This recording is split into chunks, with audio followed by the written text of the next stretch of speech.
will you witness this tale unfold? Alice? You recognized me just like that? Maybe I need to work on my impression. There'll be an extra fee for that. Anywho, come to Star Sand Shoal. There's a little something I'd like your help with. Well, it wouldn't be Clay's mom without a hefty dose of mystery, huh? Let's go see what this is about.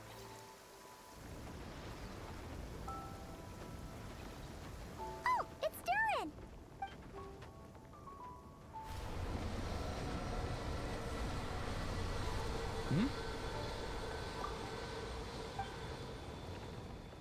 Traveler in Paimon? I'm sorry. I hope I didn't scare you.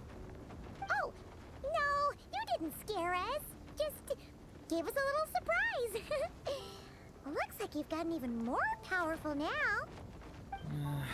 I don't know. It just feels like it's gotten harder to control. I didn't mean to strike so hard. I'm so relieved you didn't get hurt. It's all good. We've had worse.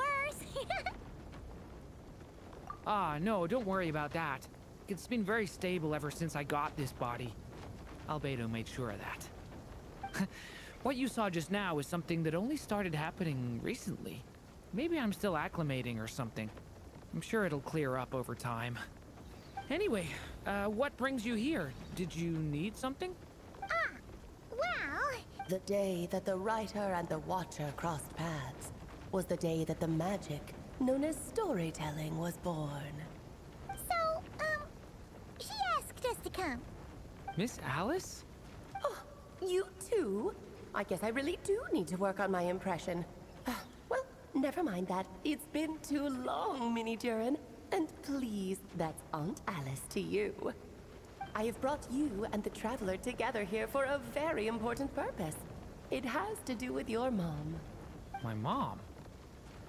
Indeed, fairy tale author extraordinaire, Anya Marie Andersdottir. See, I knew this would be right up your alley. Now then, if you'll open the book, I will begin narrating.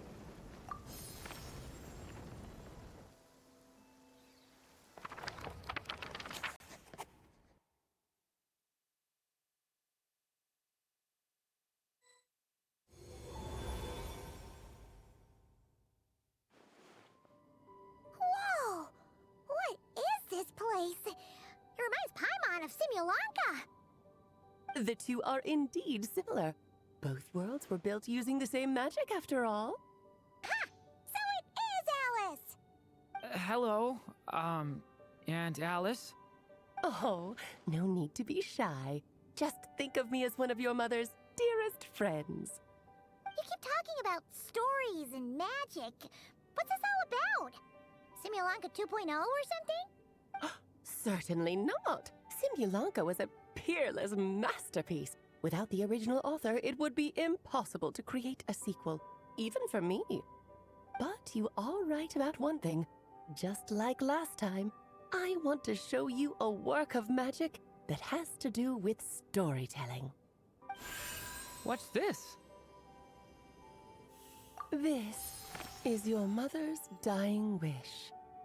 My mother's dying wish was a book? Let me answer that with a question. What do you suppose would be a writer's greatest regret? Have you ever read a book called The Little Witch and the Undying Fire? Oh, that's because it was the work of more than one person. It began as a little game at our tea parties. Each of us took turns writing the next part of the story. I wrote the first volume, then the other mages took their turns. Em was tasked with writing the final volume and tying everything up. But by the time everyone had finished writing their parts, Em had passed away. Oh, it was a terrible shame. A true tragedy. And that is the answer to my question. A writer's greatest regret is to leave a story unfinished. But all is not lost. I couldn't stand the doom and gloom of it all, so I went ahead and wrote an ending myself on her behalf. Then what's this book? This is the answer your mother gave to the same question. In her eyes, this was her greatest regret. She made me promise that I would bring it to you because she believed the only person who could resolve this regret is you. So my mother's greatest regret is another unfinished story? You could say that. And I guess resolving the regret means finishing the story? That's one way to put it. Oh, is a straight answer too much to ask for?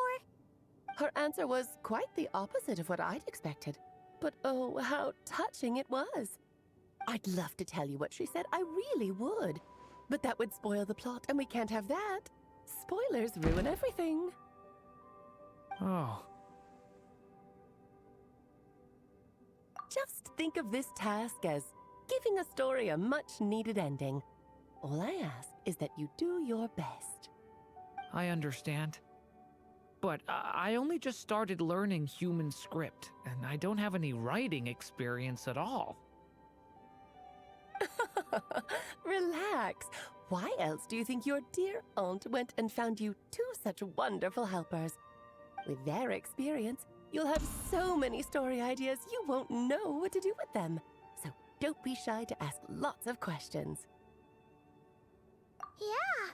If it's to help Durin fulfill his mother's dying wish, then we're in. Aunt Alice, could I ask, what kind of story was my mother hoping to write? I had a feeling this might come up, but that answer isn't mine to give. You'll have to find it yourself, here inside this book. Don't worry. We'll help you come up with loads of ideas. Yeah, let's find a nice spot where we can settle in and read through this thing. We could even get some snacks, too. Oh, the actual process might not be quite the walk in the park you're imagining, Paimon. Why's that? Because when Em created this book, she borrowed my magic. In other words, it's not a book you can just pick up and read. It's a magical book. Its chapters are scattered through memories of the past. Gather them all, and the book will show you its secrets. So, where are we supposed to find these memories? Em left a trail of clues for each unfinished chapter. Follow the hints, and you'll find them. Oh, and when it comes to adding to the story yourselves, you'll need to use this.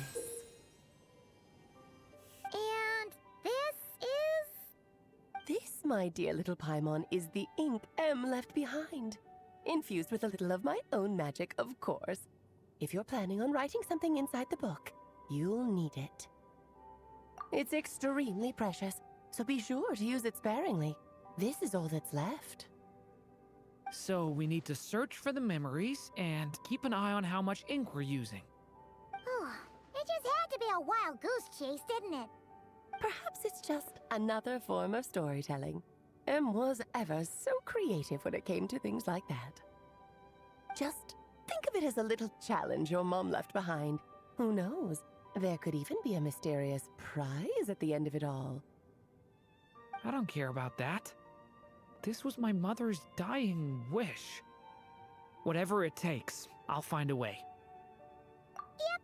With the two of us by your side, you'll be just fine. Okie dokie.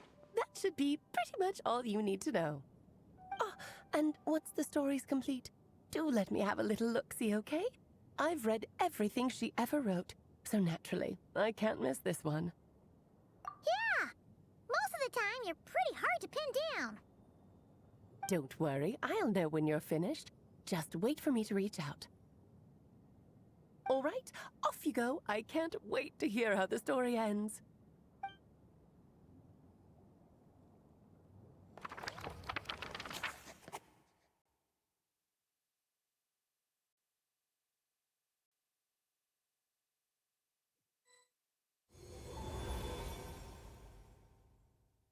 Oh, here we are again. Alice's magic really is incredible, huh? Right. Alice mentioned we should be on the lookout for clues. Huh? A corner of repose for countless tales, watched over by the honor of knights. A place for stories to sleep, perchance to dream of ancient cities and the epics of ages past. There, a witch once spent a sleepless night, and all to bring forth a story yet untold. Find the place I speak of, for it is where the seeds of this story lie. Was that a riddle? Where do you think this mysterious place could be?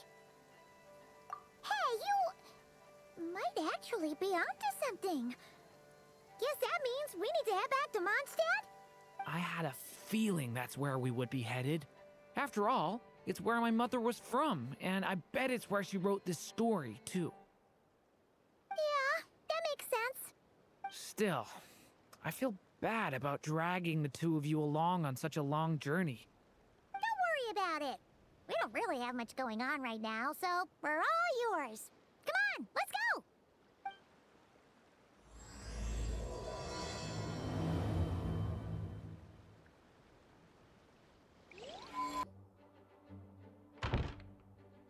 Back in the Mondstadt Library, huh? Talk about a trip down memory lane. So, we're supposed to find the seeds of the story, right? What do you think that means? Well, we're in a library, so it's gotta be books, right? But seriously, there's so many here. How are we supposed to know which ones we need? Making a racket in a library? You should know better than that. Lisa! Oh, sorry about that. Now, who do we have here? Ah, my golden-haired cutie. And my little horn cutie, too. Sorry, Miss Lisa. I know you taught me to be quiet in the library, but Paimon was just trying to help. Please don't be too hard on her. Well, it has been far too long since we saw each other, so I suppose I can let it slide just this once. Back when he first arrived here, poor Jean wasn't sure what to do with him, so I stepped in to lend a hand. I figured, if I can handle a boy raised by wolves, then teaching one who's part dragon should be a walk in the park. Nice! Sounds like Durin was welcomed with open arms. Why, of course. Now, let's save the reminiscing for another time. I'm sure you're here for a reason. Did you need to borrow some books? It's kind of hard to explain. Maybe you could take a look at this. Oh?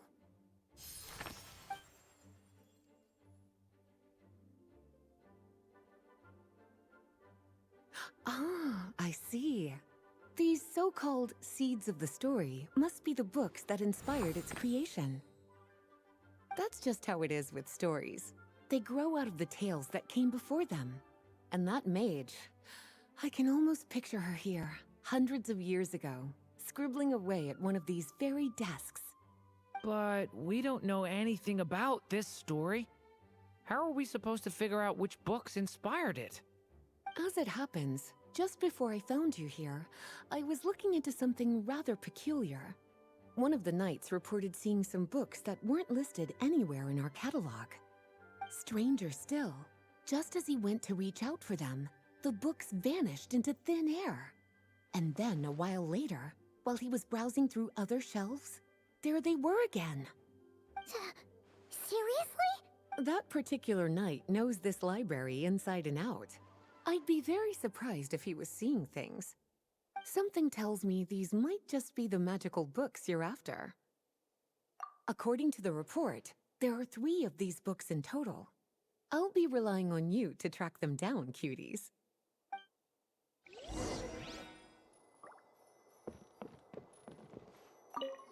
wait! Did Klee write this one? Should this even be here? We better show it to Lisa.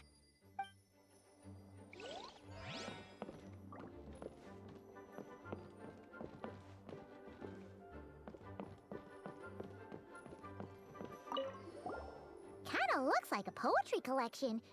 But why is part of the title missing? Let's see what Lisa makes of it.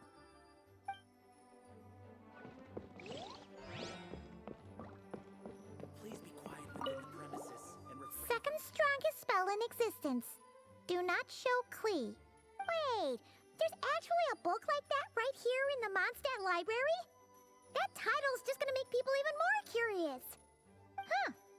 There's definitely something fishy about this one.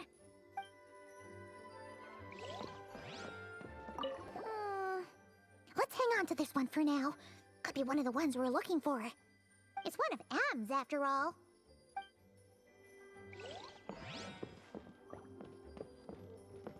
An experiment log. Looks like part of the title's been erased. There's something seriously suspicious about this book.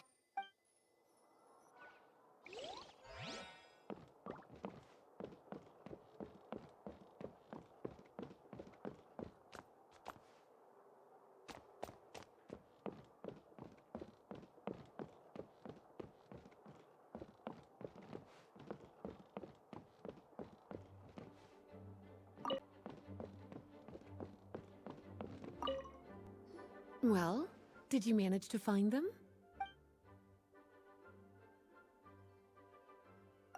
Well, this book has quite an obvious connection with that mage, considering she was the one who wrote it.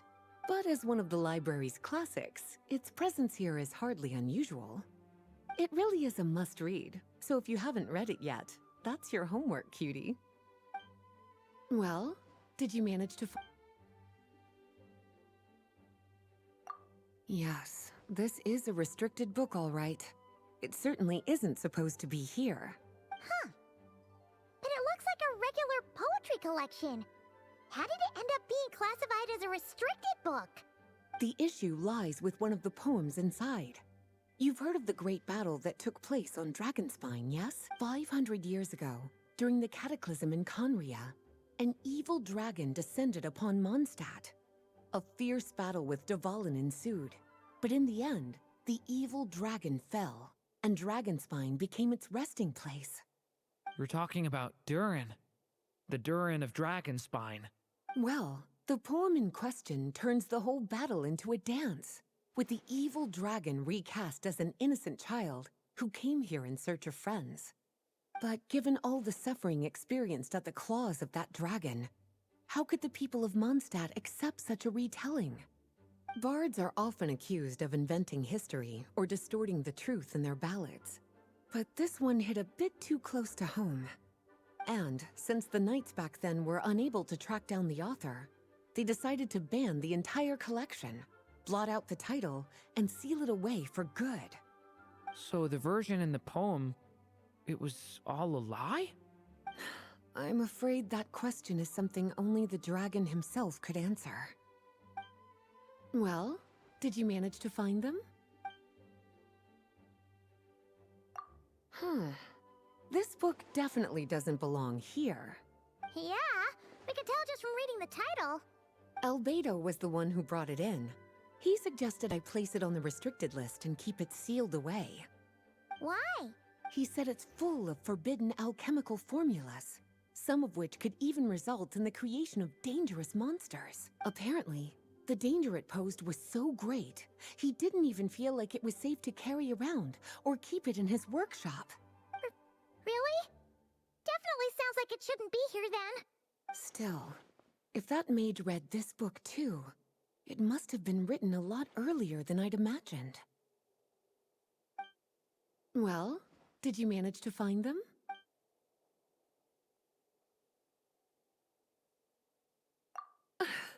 Well, it definitely shouldn't be here, but I'd highly doubt it's one of the books you're looking for. Because this is something Klee wrote. It's a compilation of all the best fish blasting spots around Mondstadt, as well as the most convenient places to stash her new jumpy dumpties. Of course, there's no way she'd get away with keeping a book like that in her bag. And she'd be in big trouble if Jean were to find out. Not only would the book itself be confiscated, but she'd be looking at a whole day in solitary confinement at the very least. Somehow, she figured out that the best place to hide it was right here. No place like a forest for hiding trees, huh? Now, every time it gets confiscated, she just writes a new one and sneaks it back in. Yes, so thanks for helping me find it. I'll finally be able to hand it over to Jean. Well, Did you manage to find them? Truly extraordinary, and certainly not the kind of thing that should be just lying around. In fact, Miss Alice gave strict instructions about it. So, it's some kind of book of spells? Paimon's guessing magic this powerful should be kept a secret. It's true. This book does contain one of Miss Alice's spells. But honestly, virtually no one could actually pull it off. The only reason it's even meant to be in the restricted section is because we can't let Klee get her hands on it. After Klee was born, Miss Alice advised us to seal it away. She even added that little subtitle herself. So, it's to keep it away from Klee, huh? Does that mean she could use it to cause even more mayhem than she already does with Jumpy Dumpty? No, that's not it. As Miss Alice herself put it, letting Klee see it too early would spoil the surprise. Well, would you look at that? Seems like these are the little troublemakers you're after. And all three just so happen to be forbidden texts. What kind of story requires reference material like that, I wonder? Forbidden texts? You know, the first time you mentioned that the library had a restricted section, Paimon thought you were just trying to scare us. Are you saying it actually exists? Not really something you should be poking your little nose into, is it, cutie?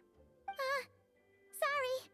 Seeing as it was Miss Alice who asked you to look for these books, I won't question the matter. But they'll need to be sealed away again once you're done, so don't forget to return them. Don't worry, Miss Lisa. I won't forget. Well then, that's all from me. After all that hard work, I think I've earned myself a nice cup of tea. All right, we've gathered all the reference books. What's next?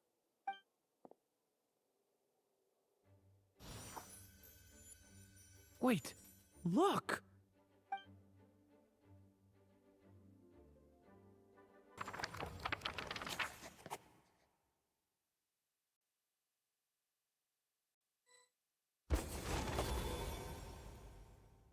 Long, long ago, an evil dragon descended upon the human world, bringing terrible calamity in its wake. Bravely did the people resist, until at last, the dragon lay slain. Later, a witch with a love for stories came upon the tale of the evil dragon, and for reasons she could not explain, felt a pang of sorrow on its behalf. For she knew, despite its body being born of wicked alchemy, all along, the dragon's soul was that of an innocent child. Right up to the moment of its death, it had no choice in becoming a vessel of calamity, nor could it fathom the cruel fate that lay before it. Though the witch had a love of stories, she was not pleased with how this one ended. No, that won't do, she thought. I'll write you a better ending instead. And so she set off to do just that, borrowing a little magic from her friend. With it, she wove a dragon's egg, resolving to rear a dragon child of her own. Yet long in thought she lingered, wondering what kind of world her little dragon ought to behold upon waking.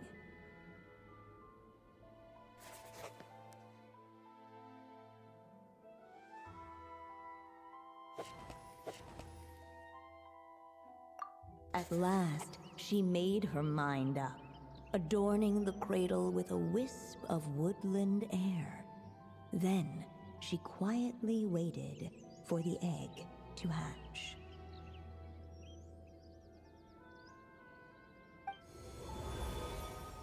Whoa!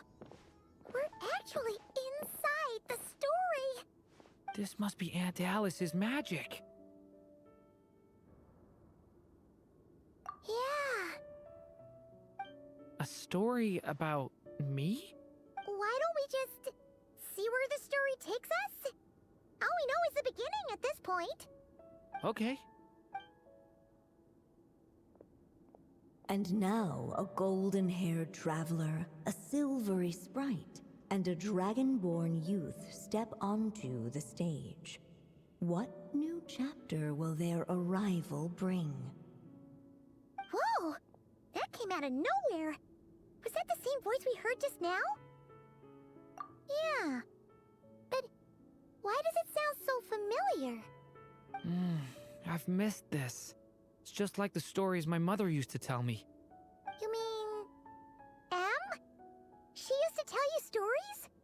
Yeah, she loved it. Back when she was still alive. Sorry, we should focus on what we're here to do. So, now that we're in the story, what's next? The dragon youth wondered aloud. Yet all he could do was wait for the story to unfold. Of course, there's something to be said for helping it along. Perhaps a little exploration could prove fruitful. Oh! Is that a hint? Yeah, I agree.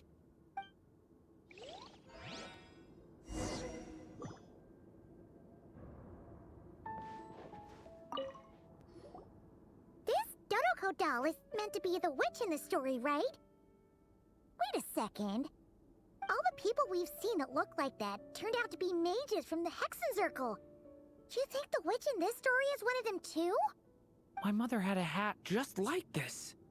Then, the witch must be Em! Looks like this story really is about Durin, huh? Whether the sprite spoke true or not, it had little bearing on the story at hand. For in that moment, what mattered most was not that she was a witch, but a mother waiting for her child to hatch. Let's keep looking.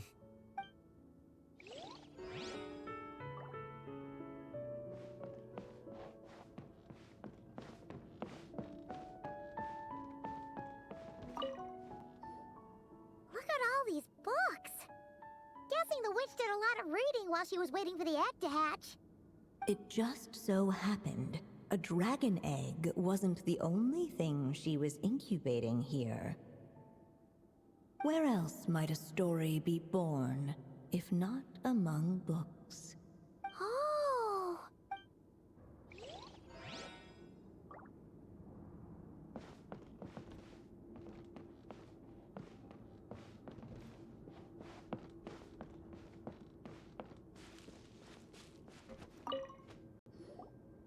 This must be the dragon egg, right?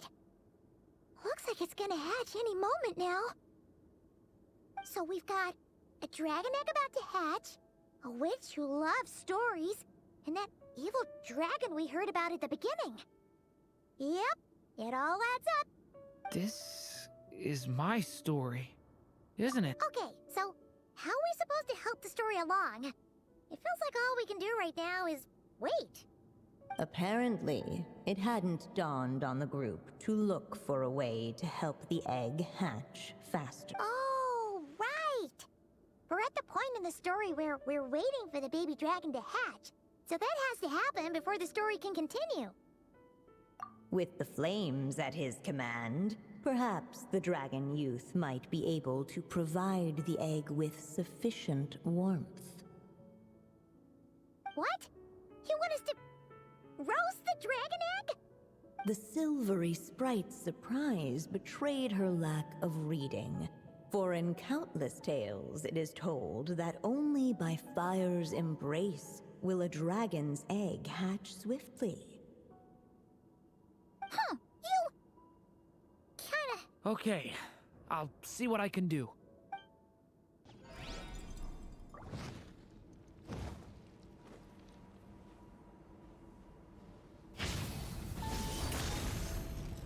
A turning point in...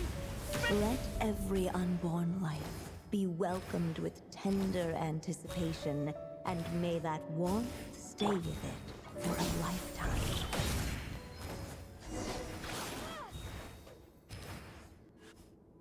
At last, under the witch's expectant gaze, the little dragon broke free from its shell.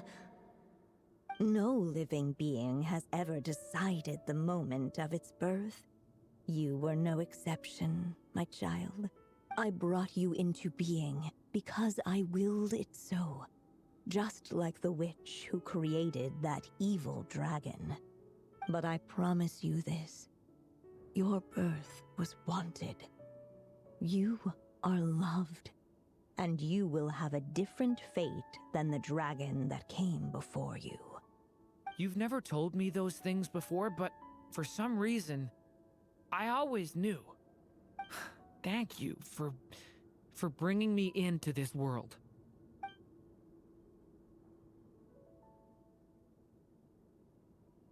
The waiting witch did not feel lonely, for she had 3 visitors by her side.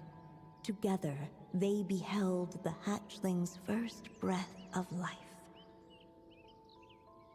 Holding her dragon child close, the witch promised him a life unlike that of the evil dragon. And so, nestled in his mother's warm embrace, did the little dragon's story begin.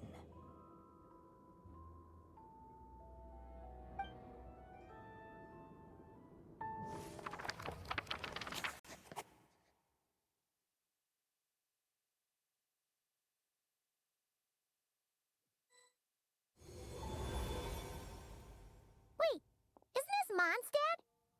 Looks like we're back in the real world.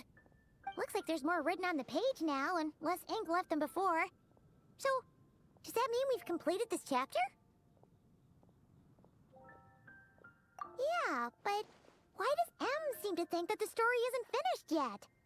Durin broke free from the curse, came into this world with a new body, and even made a bunch of new friends. That already sounds like a happy ending to Paimon. True. Everything's always so mysterious with these mages. Guess all we can do is wait for more clues. Huh.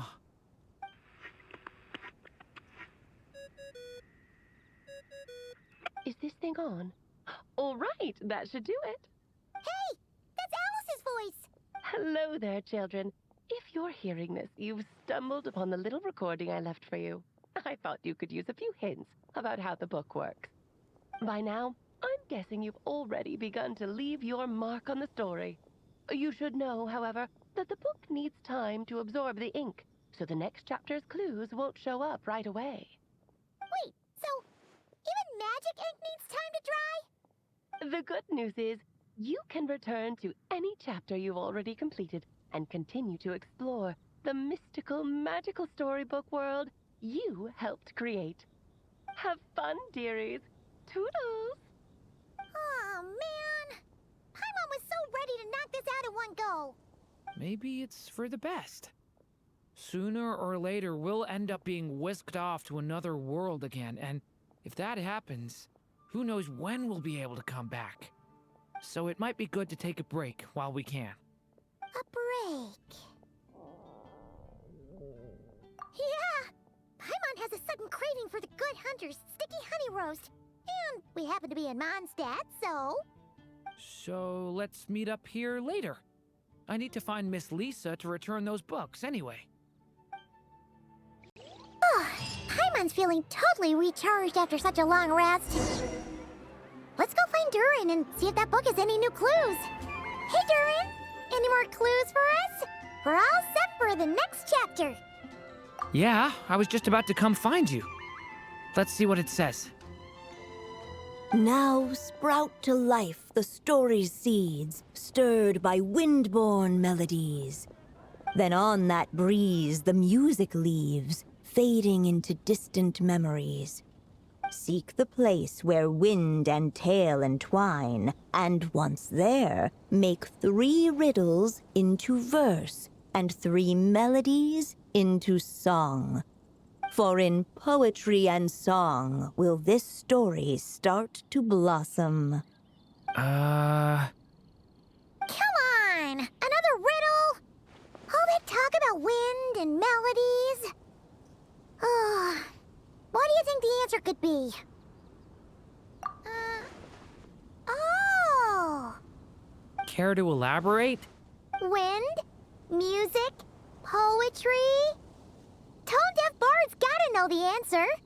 You mean Lord Barbados? Albedo introduced us when I first arrived in Mondstadt. I mean, someone like me was bound to catch his eye sooner or later. It's better that it's out in the open anyway. Now, how should we track him down?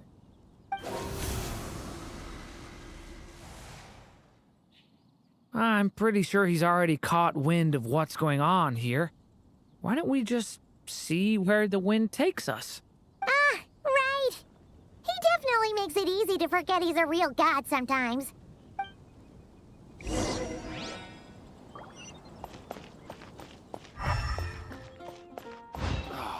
Where am I going to get the more?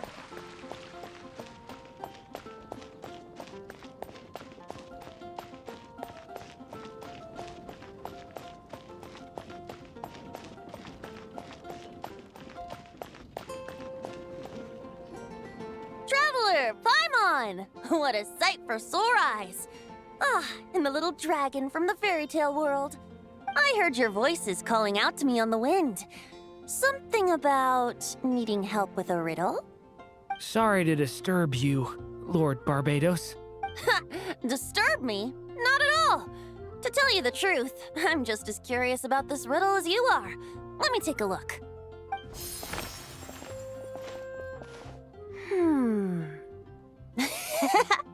What is it? Did you figure out the answer? 3 riddles and 3 melodies. That sure takes me back. The answer you seek lies hidden in memory. Looks like running to Tone-Deaf Bard was the right call after all. Long ago, those mages came to Mondstadt, seeking to test their strength against mine. But I replied, let us make music, not war, and resolve our conflicts through song. So I strummed my lyre and sang them this verse. O wind, welcome now, my guests. Pass through verdant leaves unseen, where shape your formless self may take, and offer up a graceful scene, a fleeting gift for welcome's sake. Leap at the edge of a sea of clouds, where land meets sky and sky meets ground. There frighten off the noisy crowds and bring my guests a calm profound. Fly beneath the stars up high, where mortal noise is swept aside, that my dear guests with starry eyes may share the dreams they hold inside. Now go to where I vowed to keep a quiet spot for them to sleep. No clash, no contest bars the way, just tea and mirth to fill the day. There you have it, the 3 melodies. As for the answers to those 3 riddles, I trust you can guess them by now. The woods, the edge of a cliff, and the sky? Correct! Funnily enough, your mother was also the first to solve it, all that time ago.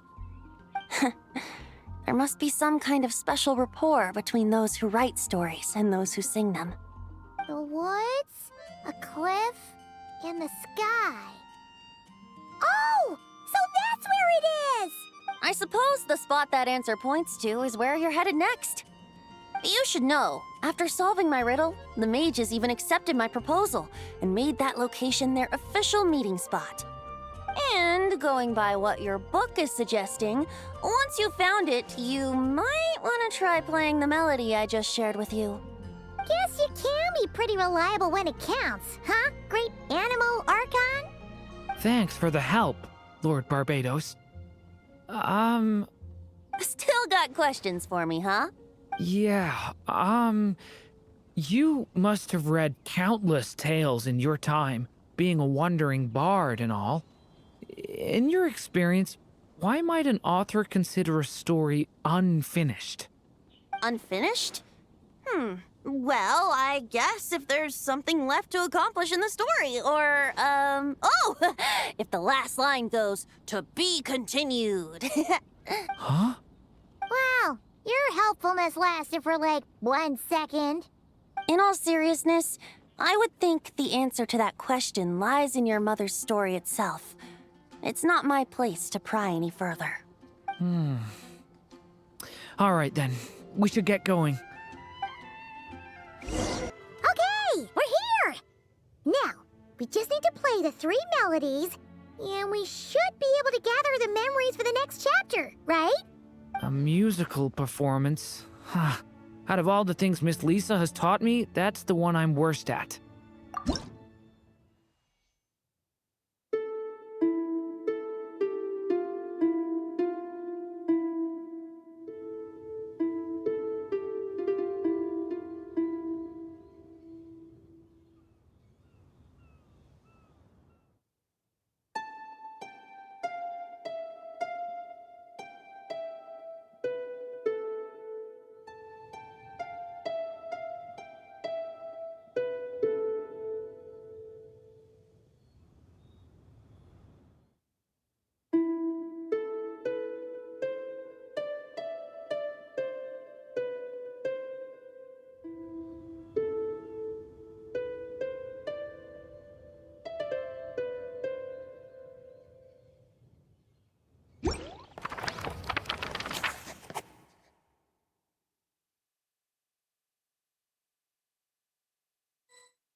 Even a war that shook the world could not halt the witches' gatherings.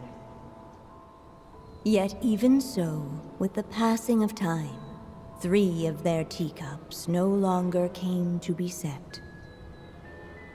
The witches did not linger long in sorrow, for the story witch had brought glad tidings of her own. Born was her dragon child, safe and sound. Her fellow witches offered up their blessings, eagerly debating how to celebrate the child's birth.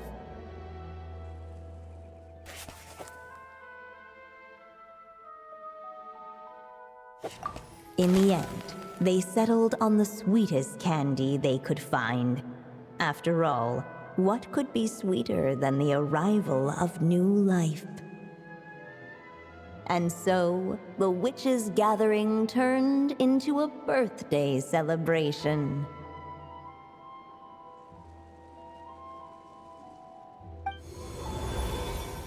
So, we're back in the story world, huh? As if from nowhere, new guests appeared at the witches' table. Perhaps they too had come to celebrate the dragon child's birthday. Yet while everyone else was busy thinking about what kind of gift to offer, these 3 seemed to have come empty-handed.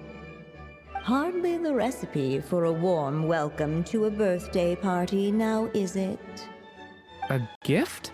Hey, what's this all about? We only just found out this was a party!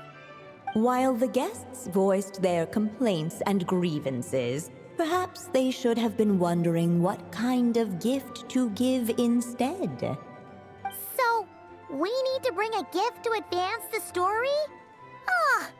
But where are we supposed to get something like that? Perhaps it would be a good idea to have a look around. Why didn't you just say so?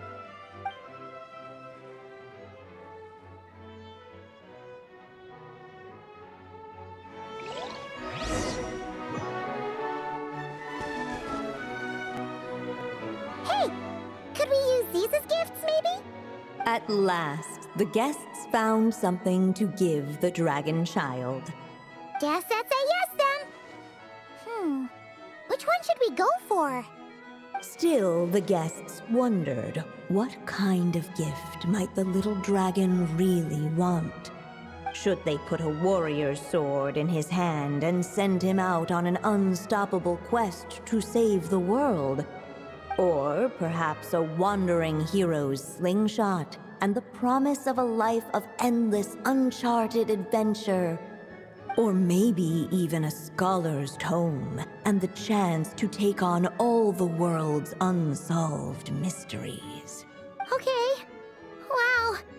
That's a lot of pressure all of a sudden. Oh yeah! Technically, we're actually picking a gift for you. So, which one would you prefer? You want me to choose? Wow, this feels kinda special. How come?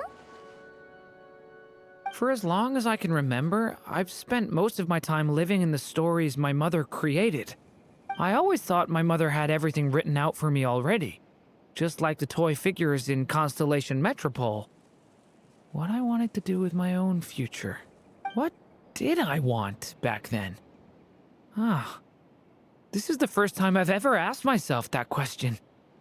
Sounds like this is the perfect opportunity to answer it then. It's been a while since you left Simulanka, and after everything that's happened, it might be about time to start thinking about your future. Then let me give it some thought.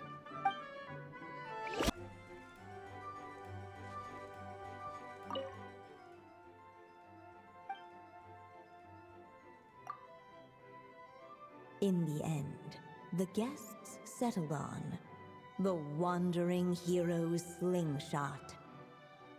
A wandering hero. So, you're an explorer, just like us. I guess you inspired me. During our journey from Mondstadt to Nodcry, we passed through many places and encountered all sorts of different people. But despite the immense distances between them, there was always one topic that kept cropping up. Your accomplishments. Well, we are world-renowned adventurers, after all. Come to think of it, isn't a wandering hero basically the same thing as an adventurer? I've always thought of adventurers as people who chase after stories, and in doing so, they also leave behind many of their own. I'd like to become someone like that, too.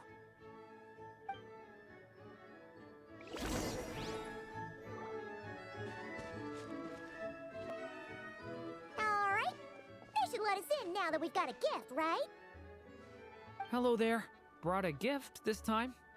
The newly arrived guest presented his gift, wishing the little dragon a future as a wandering hero, free and unburdened.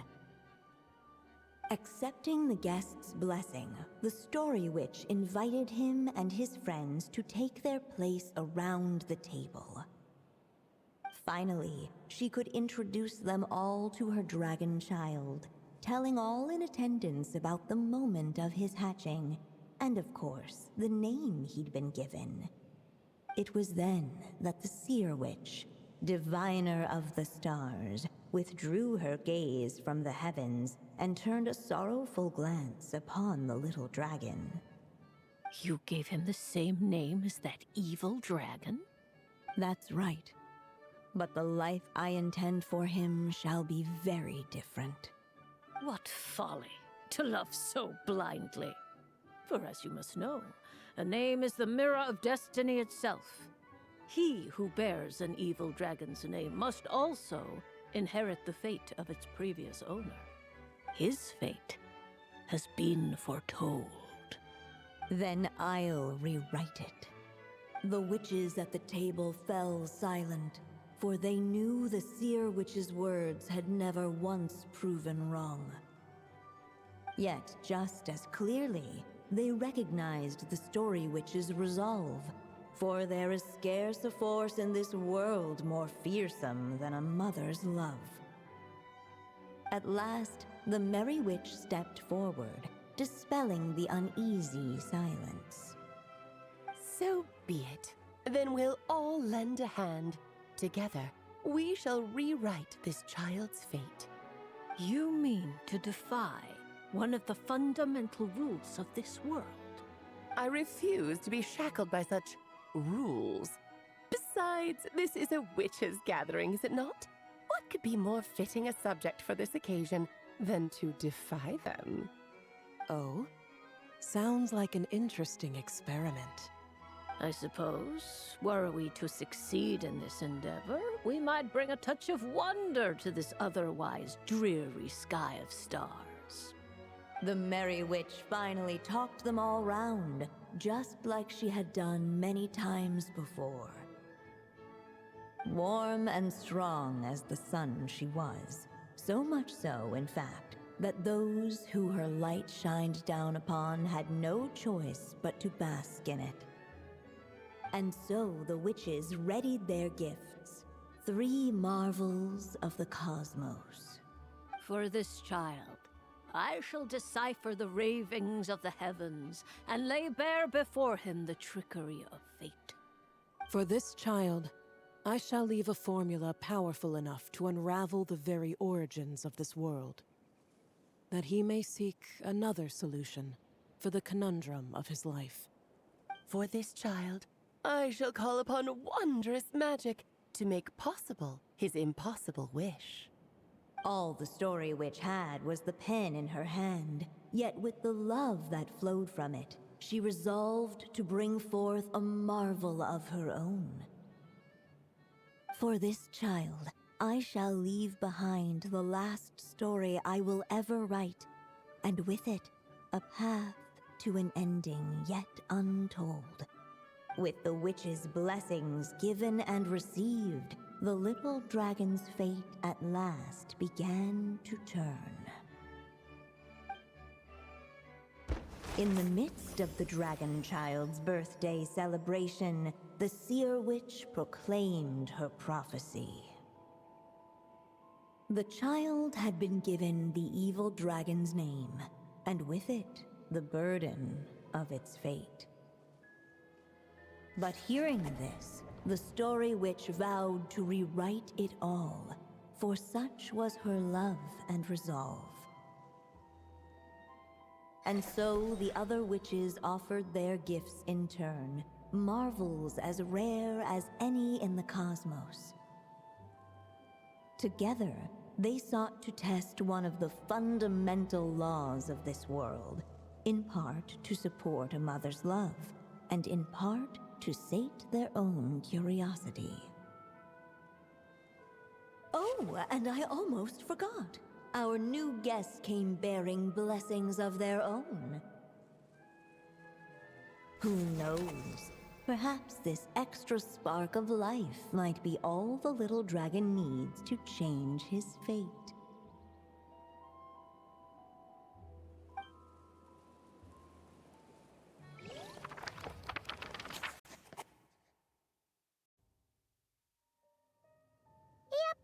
Looks like we've completed this chapter, too.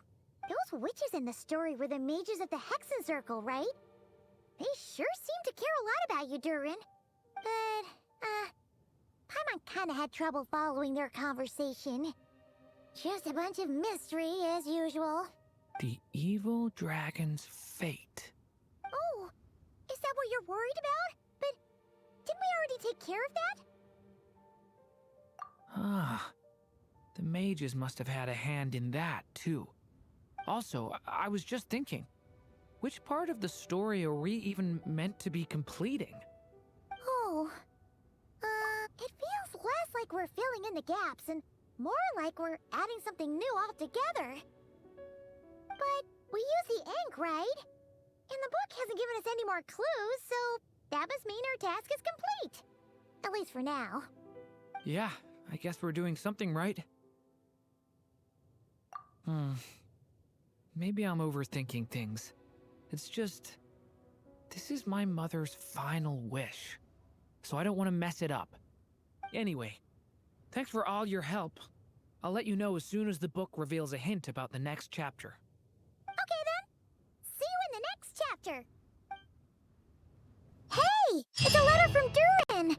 He wants to meet us in Mondstadt. Sounds like the book must have given us a clue about the next chapter. Some say the god of fate calls the outcome of every dice roll, before it's even made.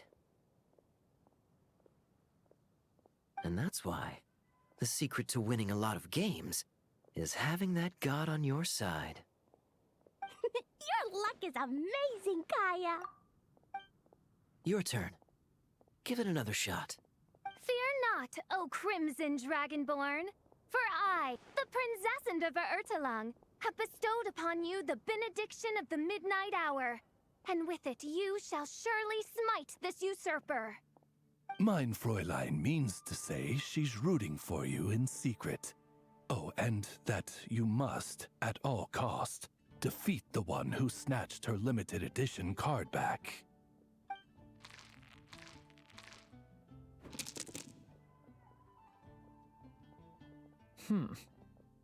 I'm not too sure if that counts as good luck or bad. Tis not but the perfidious machinations of fate. Hey, everyone! Miss Honorary Knight and Paimon, you're back! It's good to see you, Honorary Knight. Mein Fräulein is quite invested in the outcome of this match, so please, allow me to extend greetings on her behalf. Of course. But if you're out playing cards, how come you're not over at the Cat's Tail?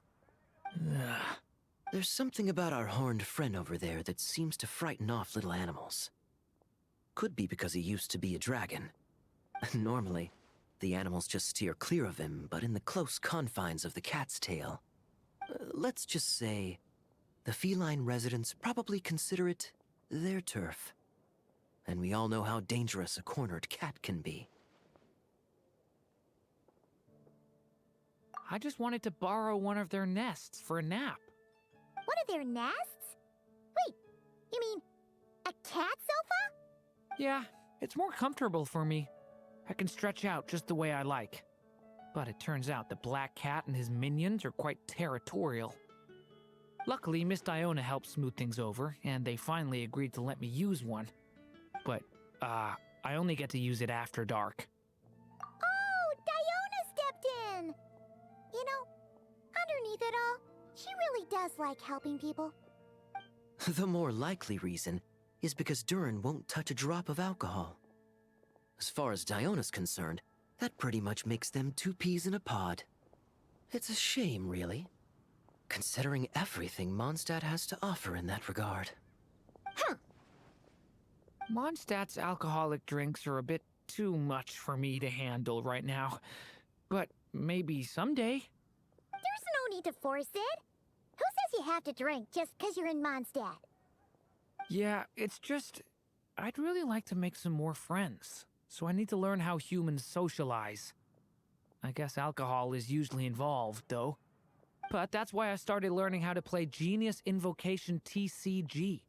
It's also a kind of social activity, but it doesn't involve drinking. And I've been lucky enough to receive the guidance of the Prinzessin de Verurteilung herself. Exactly! Who needs alcohol when you can make friends playing card games? Speaking of which, need any tips from the master over here? You'll wipe the floor with that opponent of yours. Paimon guarantees it. Unfortunately, with the luck he's having, not even that legendary card master from Sumeru could turn things around at this point. Yeah, that last roll wasn't great. But who knows? Maybe you'll have better luck next time? He keeps getting the exact same roll over and over. This is the third time already. If there really is a god of fate, they could have cut this kid a bit of slack. Like, I don't know, make it possible for him to roll at least one other side of the dice? I think I've lost. Must even a dragonborn, sanctified by the power of benediction, succumb to fate's insidious snares? Don't be sad, Durin. You'll definitely win the next round. You can even borrow Dodoko if you want. Mom says she brings good luck. Thanks, Klee, but there's something more important I need to take care of now. Oh, okay. So, the book's given us another hint, right? Yep, and I think I've guessed where we're headed this time. Come on, follow me. In what sort of castle might a storybook dragon dwell? The witch turned to a mighty dragon born upon the wind to seek her answer. From afar, she beheld a solitary castle, standing lonely beneath its wings, and wrote it into words. Its walls kept out the wind and rain, yet also cast a solemn shadow. Enveloped by their shade, the story's boughs were lulled into a torpid slumber and reached no further skyward. So that's the clue. I think we're meant to find a place where dragons live, and this time, in the real world. I asked around, and it just so happens that there's a place like that in Mondstadt. Yep, that checks out. I've heard that the dragon here is called Dvalin, and that he's a magnificent creature. I hope I get the chance to meet him. Wait a second. Do you think having the two of them meet is the best idea? You know, considering everything that happened in the past? How would we even explain everything to him? Well, if we do run into Dvalin, it should turn out okay with us there at least. Is something wrong? Nope. Let's go! So, this is where Dvalin lives? Yeah, right into the middle of a raging storm. If you're afraid of getting blown away, Paimon, you can always hang onto my sleeve. This isn't Paimon's first rodeo. Come on, let's get going!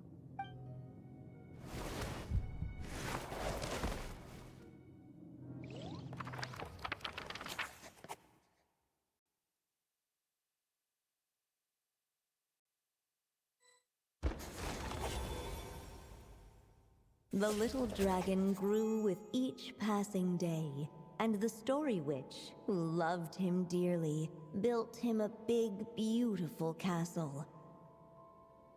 Yet in the end, she herself succumbed to time's merciless march, setting forth on a journey to a place beyond even the stars. All of a sudden, the little dragon found himself alone. He tried leaving the castle to make some new friends. But already he had grown the claws and scales of an evil dragon, just as the prophecy had foretold. Afraid he might hurt someone, the gentle little dragon hid within the castle his mother had built, and came forth no more.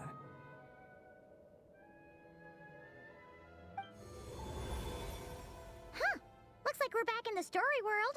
And from the sounds of it, this chapter must be about Simulanka, right? Yeah, like the fairy from the Forest of Blessings, the king of Constellation Metropole, that cat lady who turns into a box. Ah, yep. That will be Nilu, Navia, and Kirara. Oh, and there's Hat Guy, too. Only lately, whenever I see Hat Guy, I get this strange feeling. What kind of feeling? It's like there's something on his mind. He hasn't told me what it is, but I can sense it all the same. Well, he's always been kind of broody. I guess I should focus on fulfilling my mother's final wish for now, though. Yeah, we should get started on this chapter. So, let's track you down and free you from fate's curse once again. That day, a small band of adventurers suddenly arrived beneath the castle walls. They promised to help the little dragon cast off the curse of fate. Yet as they stood beneath the castle walls, it appeared they had no idea how to even begin. Hey! Instead of making fun of us, how about giving us a hint? The little dragon had shut himself inside the tall tower at the castle's center. Anyone who wished to reach him must traverse the barriers that wall off his heart. For they... Looks like we're in for another long one. Let me try something. Ooh, do you have an idea? If that little dragon in the tower used to be me, then surely I'd know how he shuts people out better than anyone. Come on, follow me.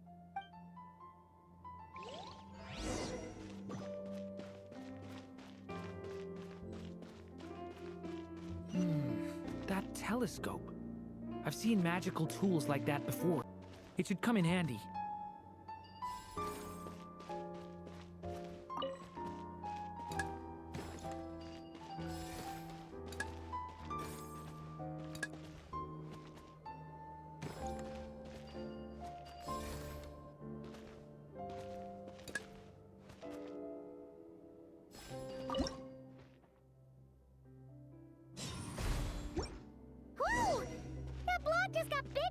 We can get past the obstacles ahead by using these blocks to jump upwards.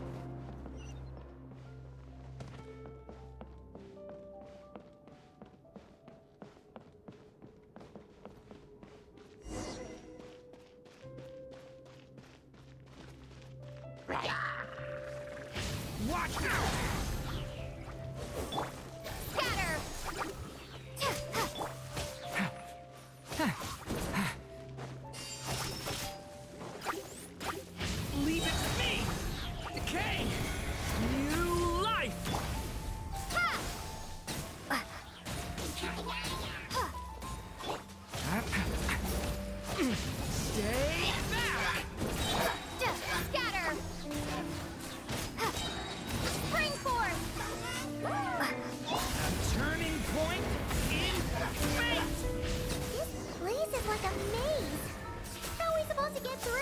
We just have to check each spot. What?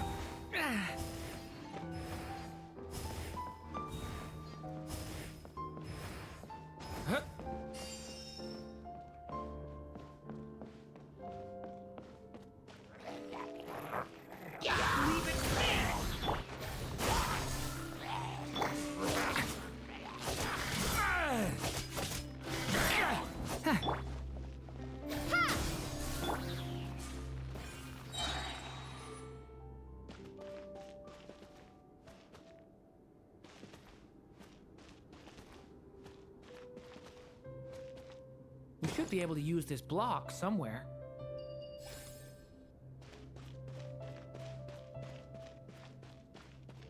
Looks like this telescope is missing some blocks. Oh, let's try the one we just picked.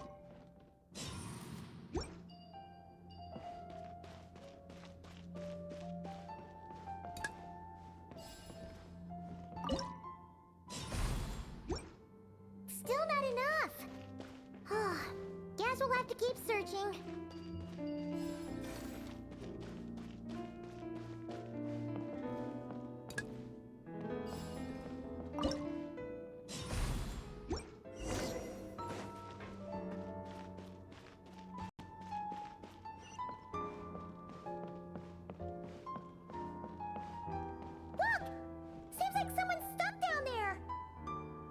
Should they continue towards the tower, or plunge into the shadows to rescue those in need? A difficult dilemma indeed. The path to the tower is up ahead. We better stick with Durin. It's so dark. Wait, is that? A little pixie that can fly. Are you here to help the dragon break his curse too? Oh, what's this? More brave adventurers bold enough to set foot in this castle? Come, join the ranks of your liege's guard. Nilu and Navia! Nilu? No. I'm a flying squirrel fairy. And I'm a giraffe king. Not this Navia you speak of. That's right. Oh, and don't forget Catbox Lady. Are you friend or foe? Friend! Definitely friend, Miss, Catbox Lady? Yeah, Similanka is a big part of Durin's story. So, guess it's no surprise the people we were with there would make an appearance. Okay, I think I get it now. Flying Squirrel Fairy, Giraffe King, Catbox Lady, please follow me. The shadows cast from the high walls of the tower were manifestations of the dragon's loneliness, barring the path of any visitor who wished to be his friend. The group of brave creatures sought to aid the little dragon in lifting his curse, yet without light to lead the way. The group was trapped, waiting on a miracle. Huh. These shadows are blocking our path. It seems like the little dragon is afraid to meet us. If only we had more firelight. But you three don't seem to fear these shadows. Why? Because I carry more than enough firelight for all of us. Besides, even though we're here to complete the story, who says it can't look a little different this time? Before I met you all, I was so sure I'd never make a single friend. I pushed away anyone who tried to get close, until some kind of miracle brought you to me. This time, allow me to return the favor. I'm not sure I followed all that, but you want to help the little dragon break his curse too, right? Yes, so please, come with me.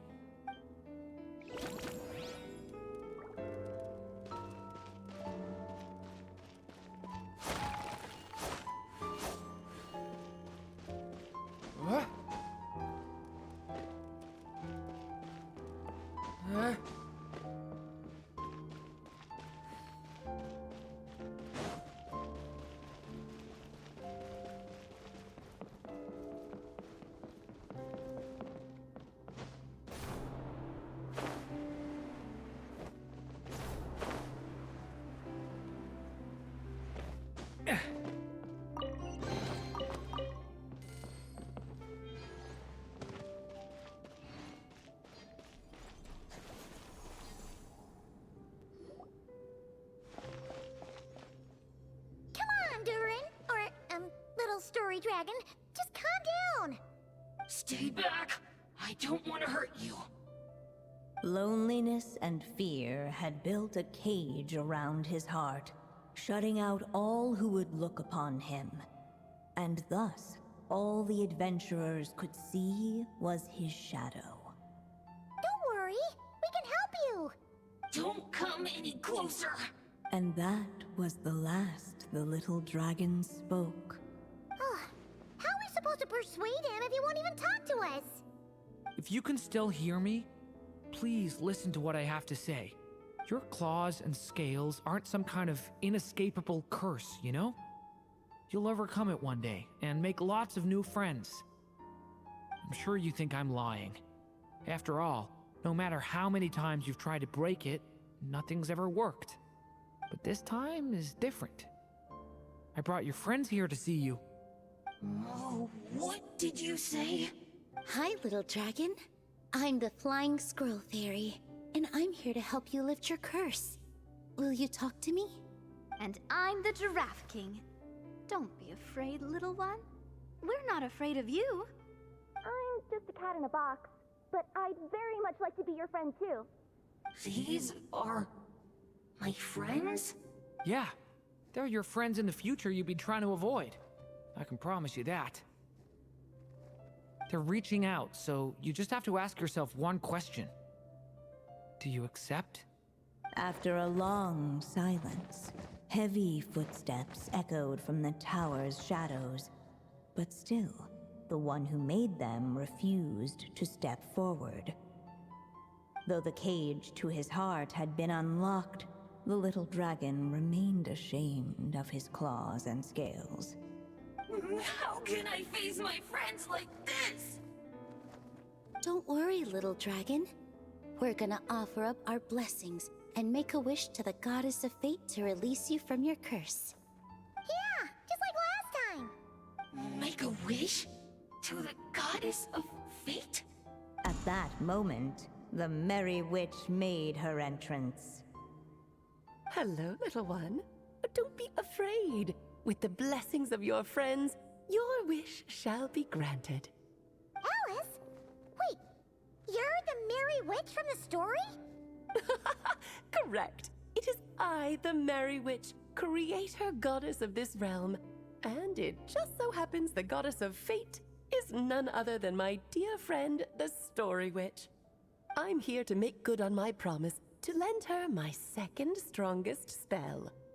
With this spell, she'll have the power to create an entire world. So naturally, granting your wish won't be a problem. Provided, of course, you receive your friend's blessings. But before we proceed, I must check something on her behalf. Little dragon, do you accept this blessing? I want to be your friend. So if you're offering, then yes, I would love to have your blessings. Were it not for the adventurer's blessings, this tale might have ended long ago. Thanks to them, another ending was now possible. Yet in that moment, they did not know if this blessing was truly a gift or just another trial in disguise. What? You didn't say a word when we actually needed a clue, but now at a critical moment like this, you turn up and start playing mind games? Another trial. Ha, that actually sounds about right. Be it the fictional problems of Simulanka or unavoidable conflicts in the real world, if you think about it, that's what they've been all along. But if it wasn't for those trials, I never would have met any of you. So, despite all that, I'd still like to give my blessings. That's the spirit! Come on, Durin! Let's help you make your wish come true again! On behalf of both my past and present selves, thank you, my friends. Fortunately, a brave band of adventurers heard tell of the little dragon's story. Determined to lift his curse, they fought their way through countless trials. To help him, they offered up their blessings and made a wish to the goddess of fate. At last, their wish was granted. Shaking off his scales, the little dragon stepped out of the tower's gloom. But his time in the world beyond the castle would soon teach him this gift would bring blessings and trials of its own.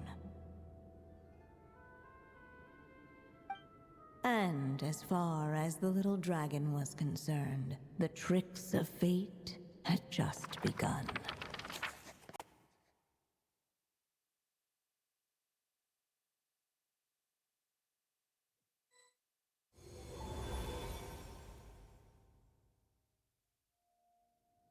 So, Durin's wish came true, just like it did before. If this story was written by my mother, then surely that was the last chapter we just completed. Oh yeah! So, in other words, we finished it! Looks like that's a wrap on Alice's task, and there's even some ink to spare. Guess we'll have to wait for her to make contact, like she said. So, my mother's final story has finally come to a close. Sounds like you're a little sad to see it end. Back when I was still living in Simulanka, I was always under the illusion that my mother had never truly left. Every day I spent immersed in that world.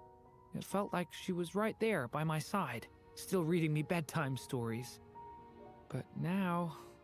Durin! That's right! And you've got so many other friends waiting for you back in Mondstadt!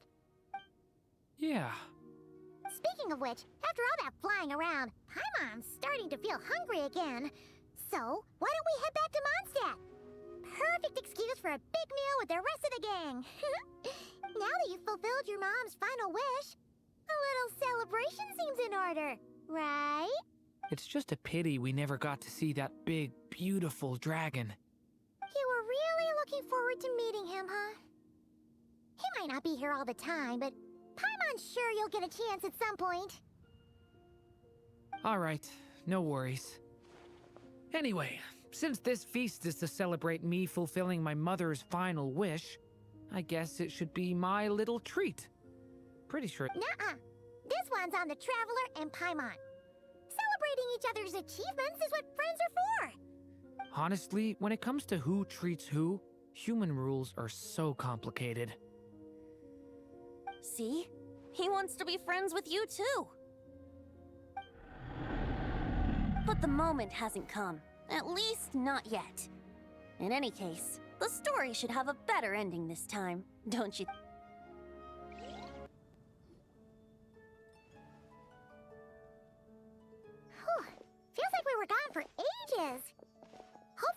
Everyone's still here.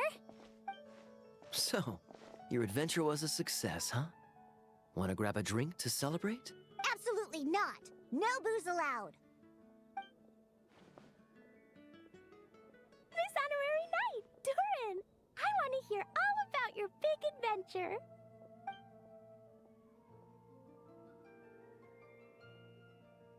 We're gonna order a big meal for everybody first. We'll talk while we eat. Yippee! Excuse me. Did I hear you call him Durin just now? But wasn't Durin the evil dragon that fell on Dragonspine? Come on, miss! This Durin isn't that evil dragon from Dragonspine. Albedo said...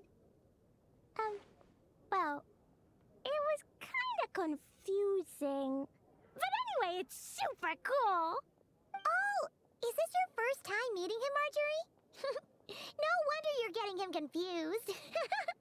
Still, even if you hadn't met him yet, shouldn't you have heard about him at the very least? At this point, pretty much the whole city has.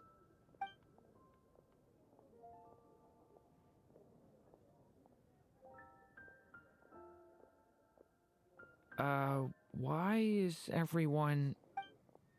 So, what exactly is his connection with the evil dragon? Wait, but those horns on his head... Surely he's not a... Did everyone just forget about Durin? No, that can't be.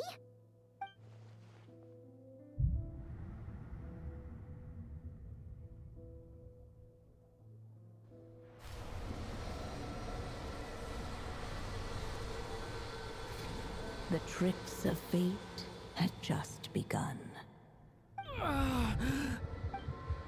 Watch out!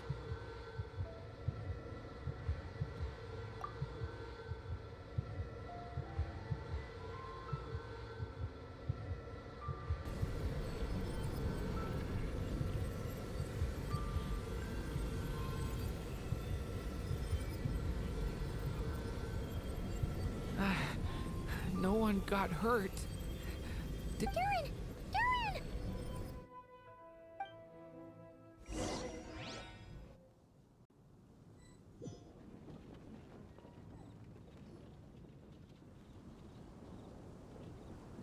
I just had Barbara check him over. He's not badly hurt, but he seems to have burned through a lot of energy fending off some kind of dangerous power. He'll need some time to rest before he wakes up. So, can someone explain what's going on here? It seems like, aside from Durin's close acquaintances, the people of Mondstadt have forgotten everything about him. How could that even happen? Worse still, the abyssal power within him is showing signs of extreme instability. Could be a separate issue, though. If the abyssal power inside him spirals out of control, Mondstadt will be in grave danger. I completely agree. All right then. As acting Grand Master, I'll send a letter requesting Albedo's immediate return. Until then, the Knights will watch over Durin. That's pretty much all we can do right now. Also, allow me to look after this book for now. If you need to consult it, just drop by my office. Do you think the book might have something to do with what's happening? It's just weird that Alice still hasn't contacted us. Maybe we should head back inside the book and take another look. Hey! A letter from Jean! Looks like Durin's woken up. Let's go see how he's doing. Jean! Hello, you two. I'm glad you got my letter. Durin's awake and waiting on the bench over there. I'm here if you need help. Just give me a shout. Don't worry about us. We'll be fine. Oh, hey, you two. I just remembered what happened right before I passed out. Thanks for holding me back. I shudder to think what might have happened if you hadn't. I'm fine now. It's just... a lot of people seem to have forgotten me. Don't worry. We'll figure out a way to fix this. Why don't you start by telling us what happened? It felt so strange. After I realized no one recognized me anymore, I suddenly felt like I'd completely lost contact with my body. Abyssal power lies sealed within this body I inhabit. So when I lost my connection to it, I lost control of that power too. It wasn't until I heard everyone calling my name that I was able to reconnect with my body. You lost contact with your body? Does that mean there's something wrong with it? Sounds like we need Albedo more than ever. I don't think the problem lies in Albedo's alchemy. Huh. But then, why are people forgetting you? Guess that's what we need to figure out. That means we need Alice for sure. But it's been ages and she still hasn't been in contact. Now would be a really good time for a hint. How could the story's budding branches even hope to reach beyond the towering walls? Leaving the castle, the witch went off in search of the tallest, grandest tree in the whole world. High up in the canopy of that tree, she sought a resting place, a refuge where the little sapling might take root. Go to that place, for it was there that the sapling felt its first breath of wind. Huh? Was that another clue? Does that mean the story isn't over yet? Leaving the castle. It just occurred to me. If this story is all about my own experiences, then wouldn't what happened after I left Simulanka be part of it too? But how could she possibly know exactly what would happen? And even if she did, how could we know when the story was complete? Yeah. Since we can't reach Alice right now, we'll just have to get to the bottom of this ourselves. But first, we gotta figure out where this riddle wants us to go. The tallest, grandest tree in the whole wide world. Huh. The only place that ever gave me that feeling was the one I ended up in right after leaving Simulanka. They had great coffee there too, and so many books you'd never run out of things to read. Think about it. Our search in Mondstadt began in a library, right? Well, Sumeru City's got one of those too, and it's absolutely huge. What do you say? Should we try looking there? Huh. That does kind of make sense. And it's not like Paimon's got a better idea.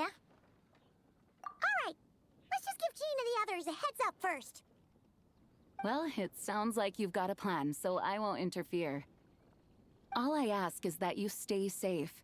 Albedo won't be back for some time, and until he is, we can't know for sure how dangerous Durin might be in his current state. I'm so sorry about what happened before. Believe me, I'm not blaming you, and neither is anyone else here. If anything, it's the opposite. We're all just worried about you. Worried? About... Come with me.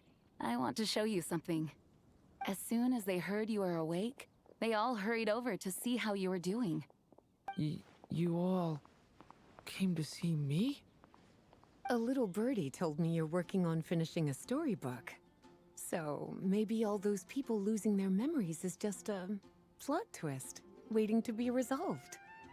Miss Lisa, you always seem to know how to put my mind at ease. Please, everyone, don't worry about me. When I get back, I'll find a way to complete my mother's story, and the one we started, too. Whew. After the library hunt in Mondstadt, it's not as if Paimon was expecting this to be easy. But this... yeah... this is something else. Where do we even begin? Even the clue this time seemed kind of cryptic. Yeah.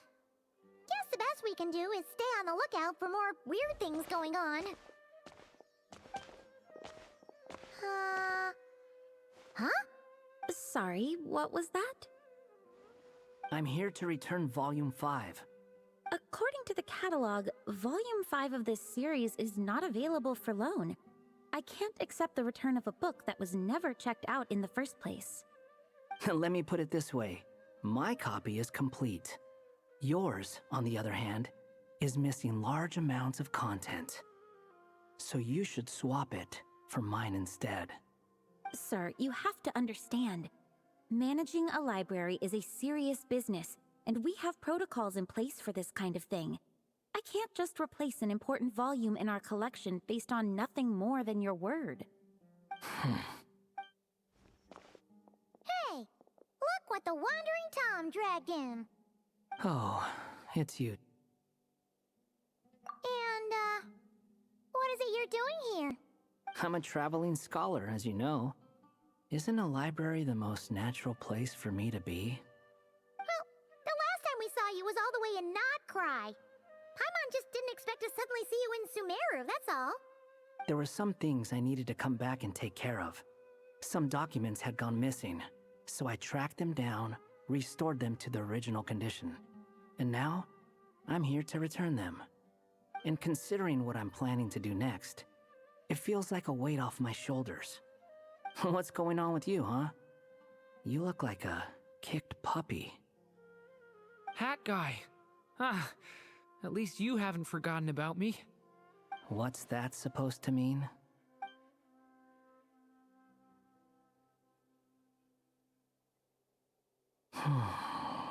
So it's been getting worse. Sounds like you know something we don't. After he left Simulanka, he spent some time traveling Sumeru with me. I was working on several texts at the time, and I stumbled upon something strange. Anytime Durin of Simulanka was mentioned, before long, the record would disappear. Which means, all the remaining records on Durin are about the evil dragon that fell on Dragonspine. How do you even discover that? If I remember correctly, Hat Guy loved the time he spent in Simulanka so much that he started writing a travel log. That's besides the point. The fact is, you're not affected by the ley lines of this world. I'm sure you can grasp the implications of what that means. His case is different from mine. It's more like the world itself refuses to accept his existence. It started with a few written records, but now, it sounds like it's spread to people who never met him or didn't know him well. At this rate, the whole world might forget him altogether. The whole world? But that includes all my friends in Mondstadt, and even Hat Guy, too. So that's what you've been worried about all this time? Why didn't you just tell me? There are more important questions right now, like figuring out how to fix this. That mage clearly cared a lot about her child. She left that book behind for a reason. If you want answers, isn't that the place to find them? You think that didn't occur to us already? Problem is, we need to find the memory that unlocks the next chapter first. Mind if I take a look? I just want to know what secrets this book is hiding. Besides, I've run into a bit of red tape, so I've got time. Of course. Be my guest. So, the memory we've been looking for was about you? All along?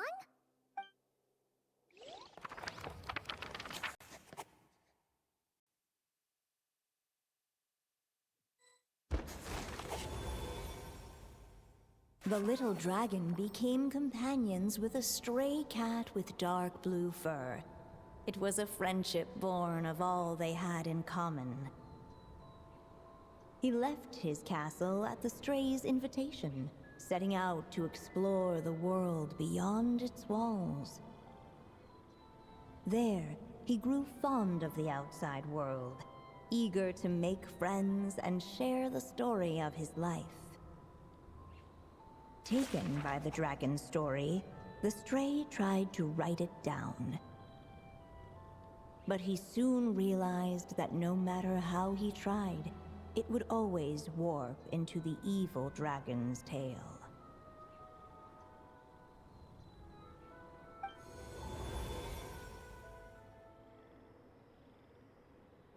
So, this is the world where this chapter takes place? Looks like we're at the top of some kind of gigantic tree. This one must be about what happened to me when I first arrived in Tevat. No wonder the memory that unlocked it was about Hat Guy. Most of my memories from that period were. Hold on. Anyone want to explain how I ended up looking like this? Maybe you've become a character in the story too. You see me as a stray cat? A wandering Tom, to be exact. You should count yourself lucky. Of all Durin's friends, your character is by far the most memorable. Maybe it's because I've known Hat Guy for longer, so my impression of him is more vivid than the others. Vivid? Then how come you haven't changed one bit? Guess that means the impression the Traveler left was so vivid, it didn't need changing.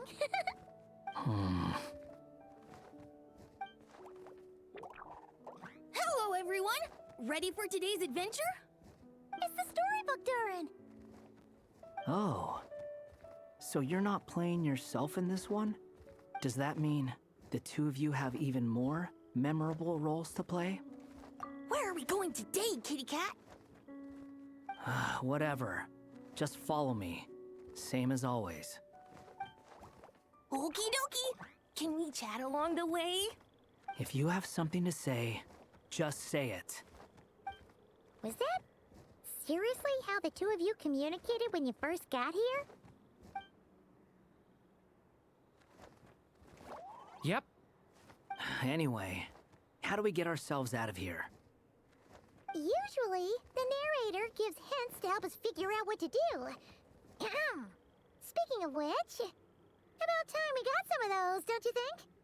The story's vines had woven themselves together into a giant tree, the boughs of which a little storyless dragon now paced, homeless among its leaves. He had to find a way to leave this place and set off in search of a home of his own. If he stayed, the world would erase him from its memory altogether. To leave this place? But where am I supposed to go? The little dragon felt completely lost. Just like the vines, the road ahead branched off into different directions, twisting and turning before disappearing into the mist. But as luck would have it, a prophetess waited up ahead. Perhaps she might know where each path might take him.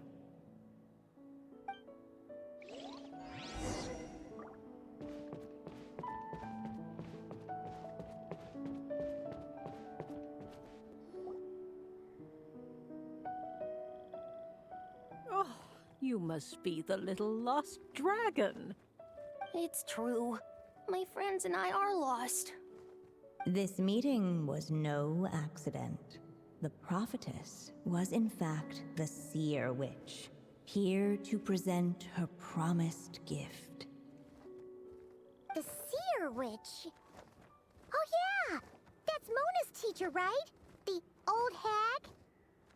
Insolent child. I am the seer witch, your prophetess, not some old hag. Sorry. Now, little lost dragon, I have come to bestow the gift I once promised. A prophecy. A prophecy? Hear me now, for my prophecy is this. One day, the dragon from beyond the castle shall be reborn, and none may avert its coming. The wind took the prophecy and swept it off into the distance. And so, the little dragon was shown a path to wander. As far as I remember, once that alchemist from Mondstadt learned about the prophecy, he chose to stand with you against the evil dragon. So, what does any of this have to do with you being forgotten? Oh, wise witch of prophecy! Could we trouble you with another question? As enigmatic as she was elegant, the seer witch spoke no more, for her thoughts had long since returned to the starry firmament above. Just actually needed her. The seer witch was my mother's friend, so the prophecy she just gave should turn out to be helpful. Well, it's not like we've got better options. But if all we need to do is leave this place, which path should we take? Why don't we take a look around?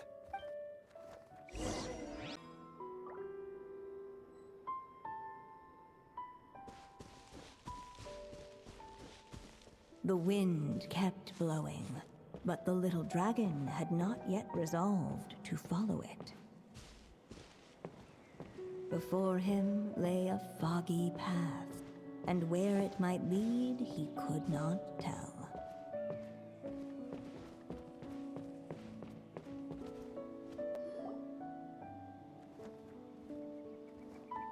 If we go this way, we'll be heading back to Mondstadt, just like we planned. Out of all the options so far, this seems like the safest, right? At least we know what happens next.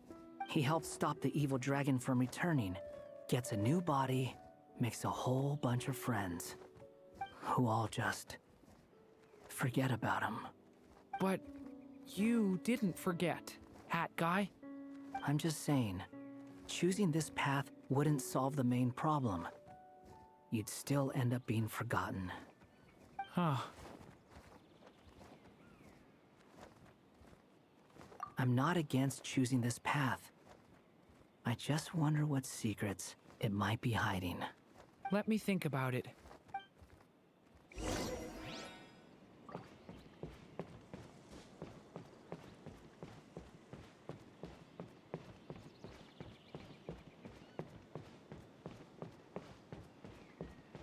I still think you should keep going, little dragon. If you leave the castle, you can accomplish something amazing and make a bunch of friends along the way. Really? Then let's go! Unable to preserve his story, the little dragon wandered astray.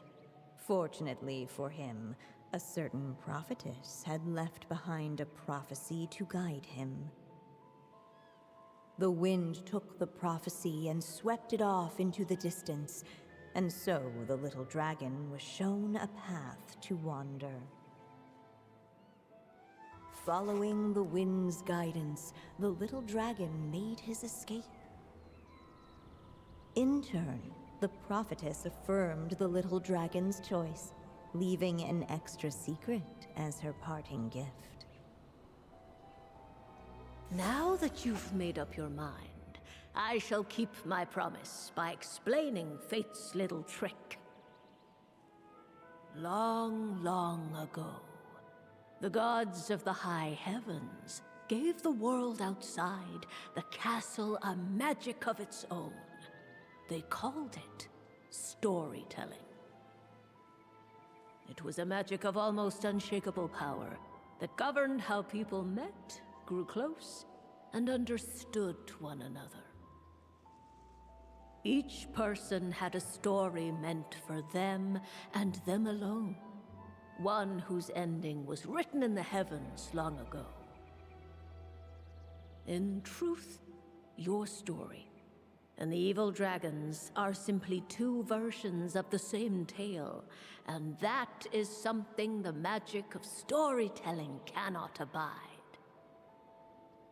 Beyond the castle's walls, your story cannot take root, for the evil dragon's tale has done so already.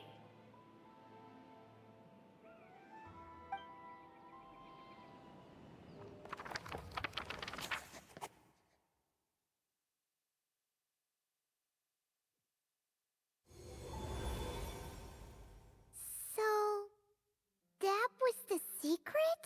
Huh. You still don't get it? Simulanka Durin and Tevat Durin share a special kind of connection. Their fates are mirror images of one another. While they were in two separate worlds, there may have been some mutual influence, but their fates were independent. But when Simulanka Durin came to Tevat, a version of his fate already existed there. So, how can two fates exist at the same time?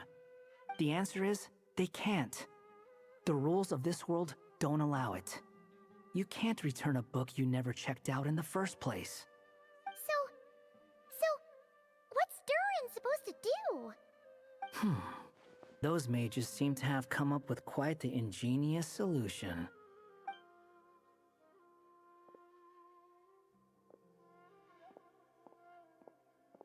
I'm here to make a return.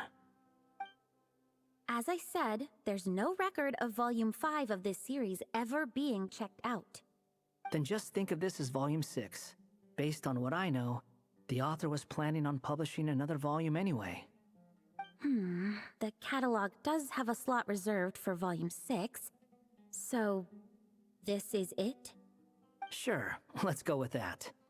All you need to know is, I'll be the one writing this series from now on. You...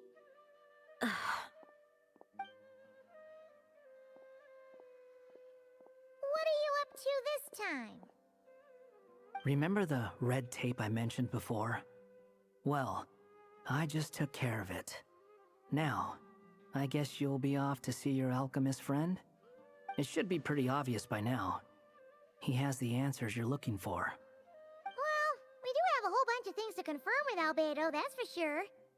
But didn't Jean say he'd be gone for quite a while?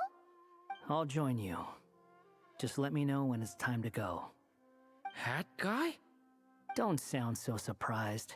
I'm part of this story too, aren't I? I'm just playing my role.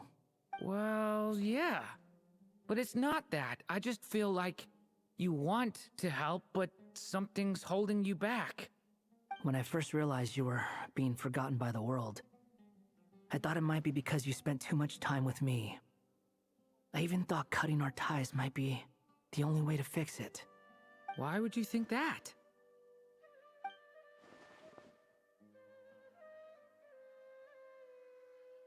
It doesn't matter now. Judging from the answer this book has given us, I was probably overthinking it.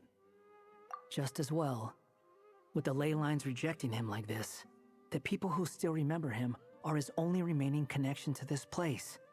If that last fragile tie was broken, who can say what devastation his unbound body might unleash?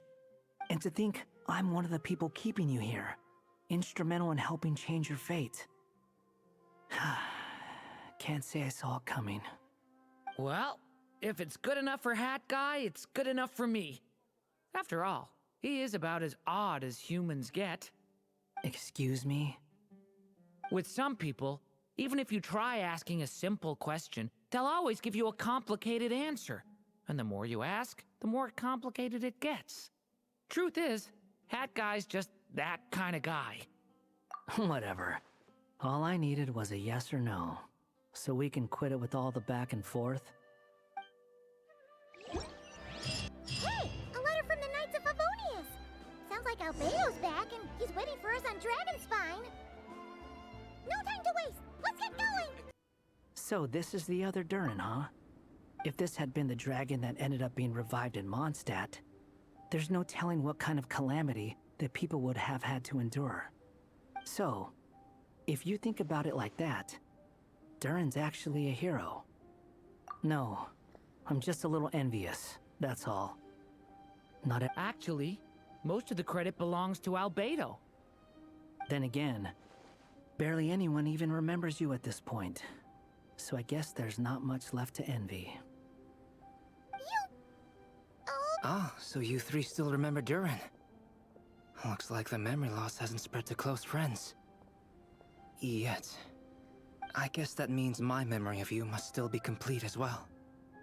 Albedo. You're finally here! Oh, boy, do we have a whole pile of questions for you! Oh, you're here too? I think I've pieced together some of what happened to him. But what's your take on things?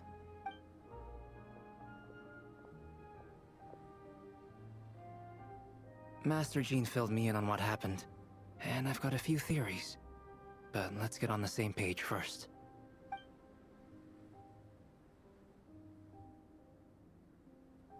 Well, physically, he's doing fine. His body is holding the abyssal power at bay. And there's nothing whatsoever to indicate any risk of collapse. So, from an alchemy point of view, there's nothing wrong with him? The issue isn't so much that the abyssal power within him has gotten out of control. It's that the connection between his will and body is fading.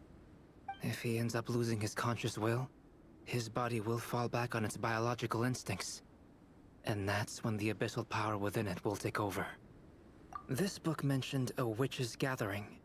It seems like quite a few of these witches got themselves involved in Durin's case. Which brings me to my theory. Bringing fairy tale Durin into this world to replace the Durin on Dragonspine means using one Durin's fate to overwrite the others. But the power of alchemy alone would not be enough to pull off such a feat. It would have required the combined use of Miss Barbeloff's astrology, my teacher's alchemy, and Aunt Alice's magic. After learning of Miss Barbeloff's prophecy, Durin and I finally came up with a way to settle the Dragonspine Durin problem for good. And I took care of the alchemy side of things, which, looking back on it, seems to have been a part of their plan all along. So now, there's only one thing missing. As for the fate theory our friend in the hat just mentioned, I still can't figure out how any kind of magic could possibly influence the fate of Tevat. But I'm certain that the answer lies within this book. So, the reason Alice had us complete this book was to make that magic possible? A form of magic powerful enough to rewrite fate itself. Well, we've no time to lose. I just need to take a look at the book. The next part of the story most likely relates to me. So the memory that unlocks it must be connected to me too. Huh? The giant tree was home to a broken branch, the shape of its splintered arm aligning perfectly with the branch that had burst forth from the castle walls. Join yourself to that broken bough, for there you may take root at last, and henceforth bask in the sun and rain of the world beyond the castle. But first, fetch the stickiest clay, and let it bind the scar of the break. I see.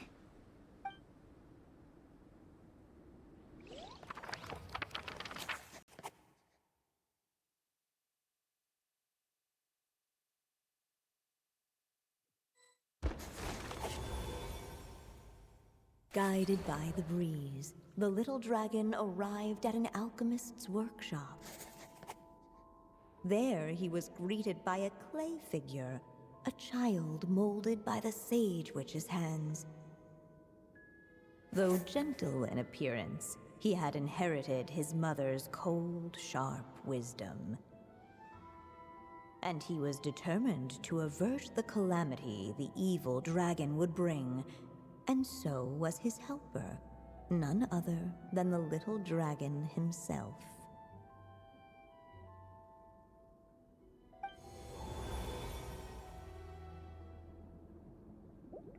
What is this place?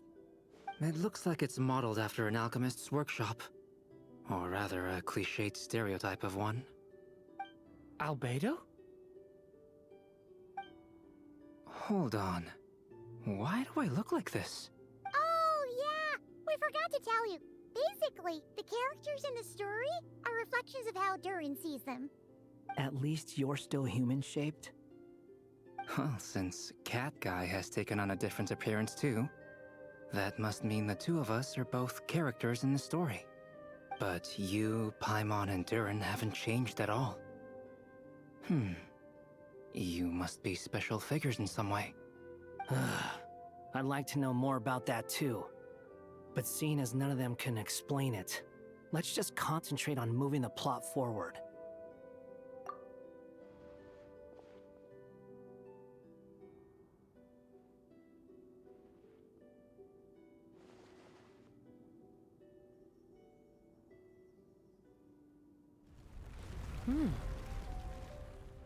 And just like that, the group stumbled upon a hidden passageway.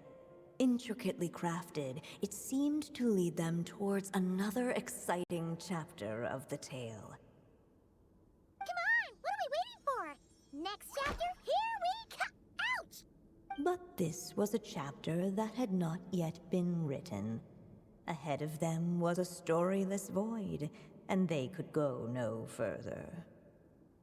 What? Then what's the point of having a path here? Sounds like a pretty bad habit for a writer.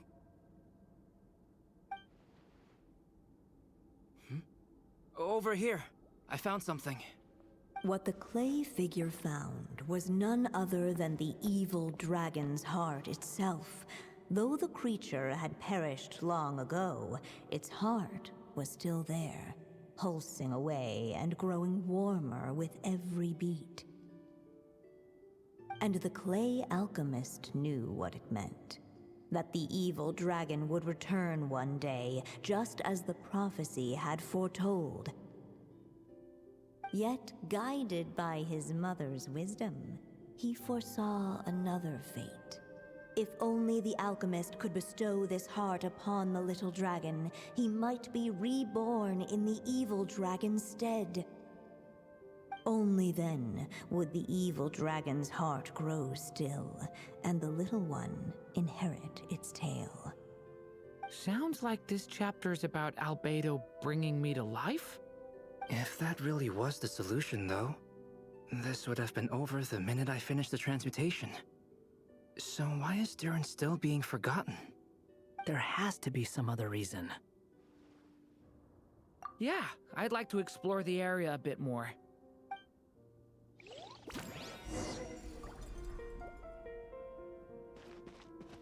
Unless the little dragon kept moving, eventually he would be forgotten.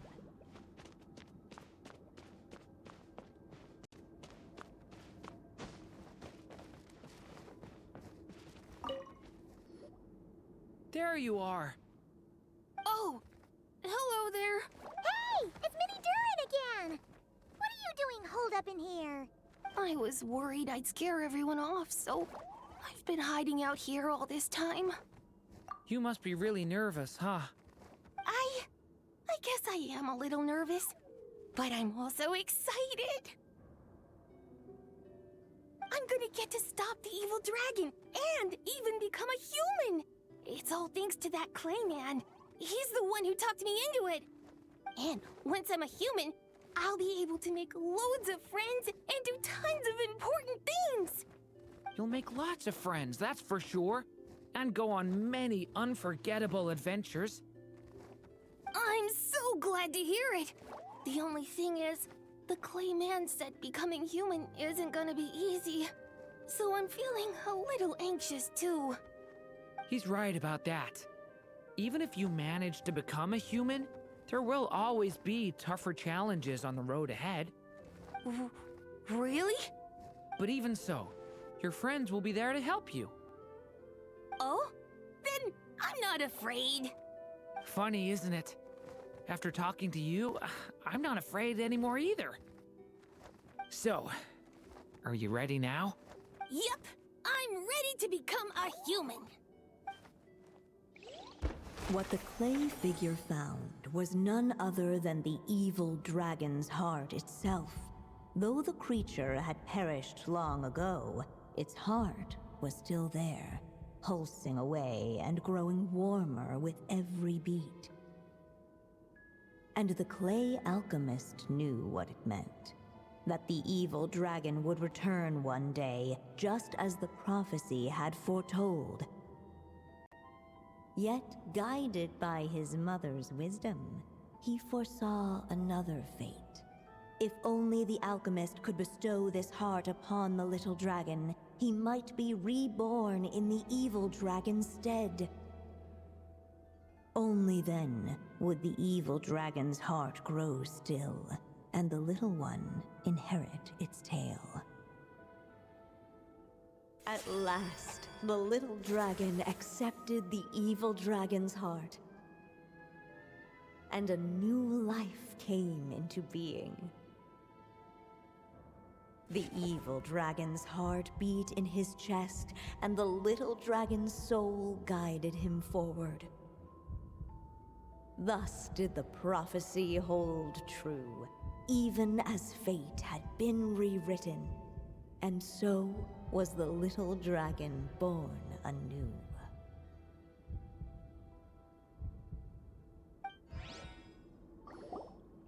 Finally! A happy ending!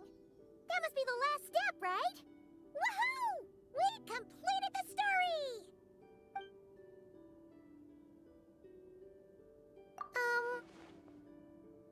Born anew, the little dragon set off once more, his story far from over. Huh? So, that wasn't the end? What comes next might be the most crucial part of all. The real last step. If fate really is as devious as they say, then I say, show us what you've got. Wow! You're all so serious all of a sudden.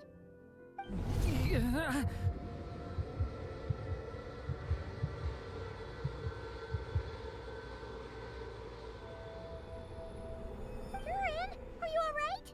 The evil dragon's heart was now one with the little dragon, yet the dark power within it still lingered. Would the little dragon dare to hold this power back, or would he simply give in? Hey! What kind of question is that? Of course he's gonna control it! What choice does he have? Time is running out.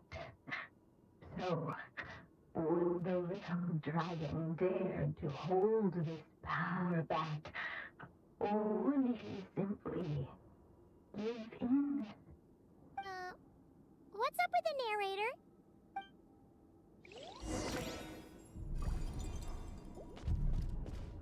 Would he dare to hold this power back? Or would he simply... The little dragon and his companions blank. Blank again. Huh? What's going on? Are we running out of ink? Once the ink runs out, is that the end of the story? I had a feeling this would happen. What's happening to the others? Now that the story's ink was spent, all that lay ahead were blank pages.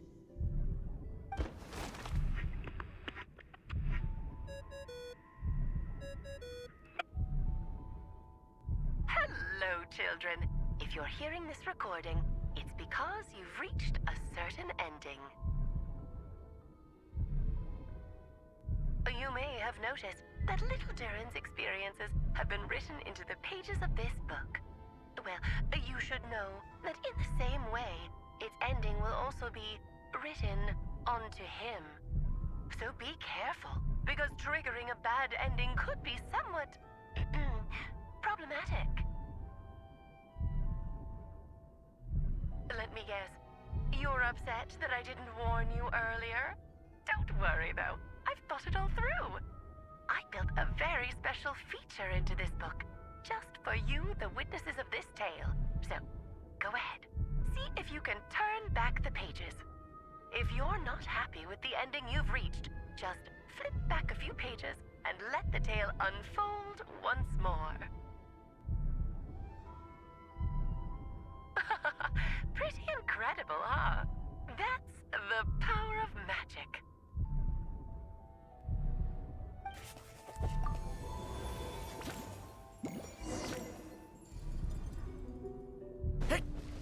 Would he dare to hold this power back?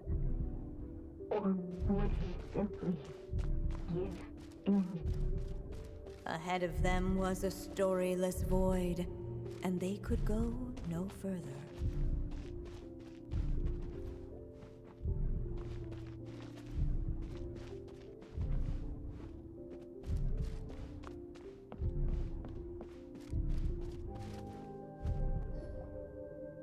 Returning to the castle.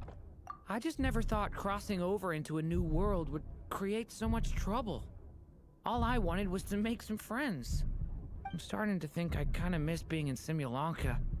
You might look back on it with fondness, but if I were you, I wouldn't miss it. Why? Sometimes, moving on with your life comes at a cost. But That's better than going nowhere at all. You don't have to worry, Durin. No matter what problem you face, there will always be a solution. Okay. Sometimes I wish I could just go back and see it again.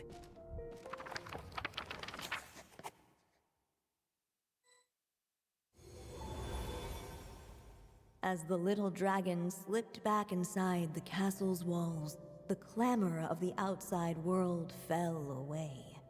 There was no danger here, no problems for the little dragon to resolve. As soon as his mother finished her story, it was time for the child to drift off into the world of dreams. And so the story ended, with the little dragon fast asleep in his castle, just like he had never even hatched. What's going on? I feel so weak. Hey, what's happening? Durin, wake up! But this can't be how it ends. Durin promised to bring back everyone's memories. There's no way he'd accept an ending like this.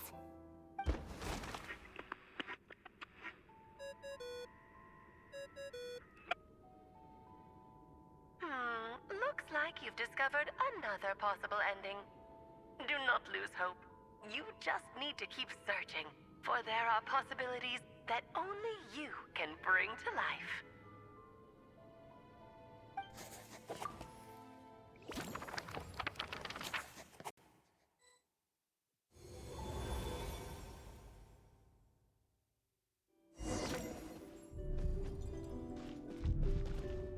Would he dare to hold this power map?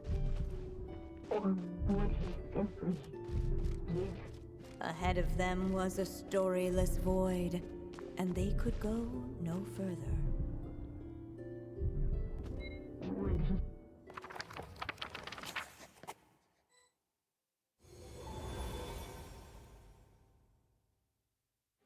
The little dragon was at an impasse, and the dark power within him surged like a tide. Unchecked, the darkness engulfed everything around it, including the little dragon's soul. The little dragon's story faded into nothingness, and in the world beyond the castle, only the evil dragon's tale endured. Is this me? And so the story ended, with the little dragon fading from sight, leaving nothing but the evil dragon's shadow in his place. Oh no! But that means Durin... What do we do now?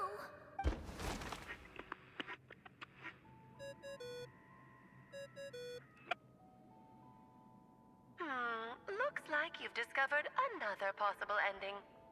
Do not lose hope. You just need to keep searching, for there are possibilities that only you can bring to life.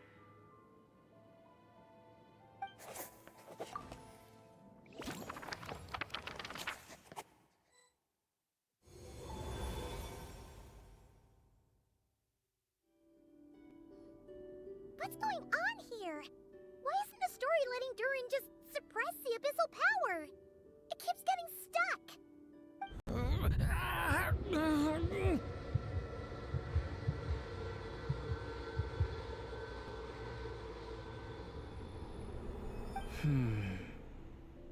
It seems the act of suppressing the power counts as an event in the story. So, what now? Did we use too much earlier? How are we supposed to write a happy ending with only this much left? But... Well, this is Durin's story. As long as he's alive and well, why should it end? If there really is such a direct correlation between the story and his fate, I may have a potential hypothesis. Durin was, and still is in essence, a storybook character, written into being by M. From the moment he was born, he has always dwelt within her story. And I suspect that has remained the case, even after his arrival in Tevat. Reviving Durin in the evil dragon's place was an act of grafting this Durin story onto the latter's fate. In essence, that is how his fate was rewritten. But there is a fundamental difference between a being's story and its fate. As Miss Barbeloth reminded us, the fate of every living being in Teyvat has been woven into the fabric of time. Its most natural path, therefore, is to proceed along its given track. But Durin's story, on the other hand... As Durin's connection to this world wore thin, not only have people started to forget him, he started to lose control of the abyssal power within. In other words, his story can't continue. Because the author's ink is drying up. That's what it seems like to me. It would seem the little dragon had made a group of fine friends indeed. Save it. The question is, are you here to help him, or stand in his way? This is as far as the story can go. What path will you choose? I suppose the final decision is up to me. It's hard to believe I never actually left my mother's story. If that's true, I'd like to go there and see for myself. By there, I take it you mean the blank pages of the unwritten chapter ahead? But we still don't even know how Alice's magic works. If Durin belongs inside the story, then going outside of it to some unwritten part, isn't that too risky? I'm not afraid. I second that. It would seem this is one answer you need to go seize for yourself. So be it. Whatever obstacles stand in your way, we'll tear them down together.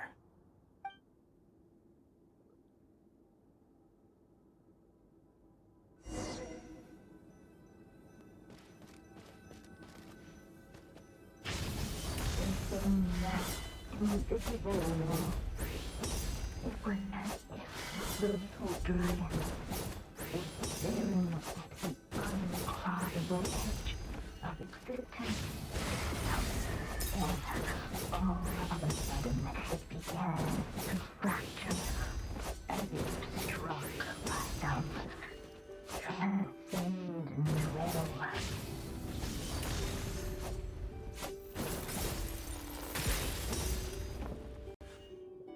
Gotta keep going.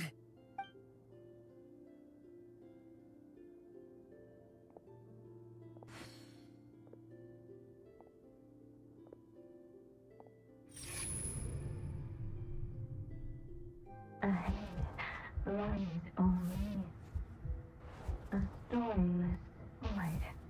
My consciousness is slipping away. Keep going, Durin. A pure soul is your essence, not an empty void. I feel so weak. Stand tall, Durin. You are not some amorphous idea. The body I made for you is flesh and bone. Am I truly alive? Yes, Durin, but you must keep going. You're as alive and real as I am.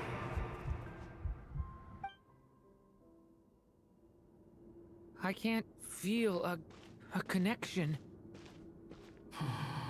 You're not alone in this world, Durin.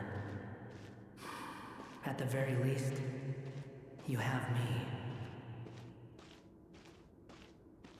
I can't remember anything. Who am I? Your name is Durin, and there are many who still remember it. My name is Durin. You're taking too long. Come on, Durin, run! In this world, fate waits for no one. Wait! Where am I meant to go? What am I supposed to do? Go make your wish come true, Durin. My wish?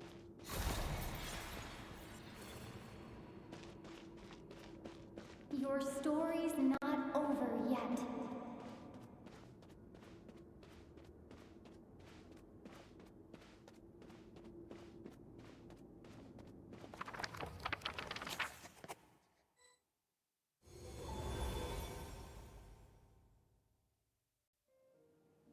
Silence, huh?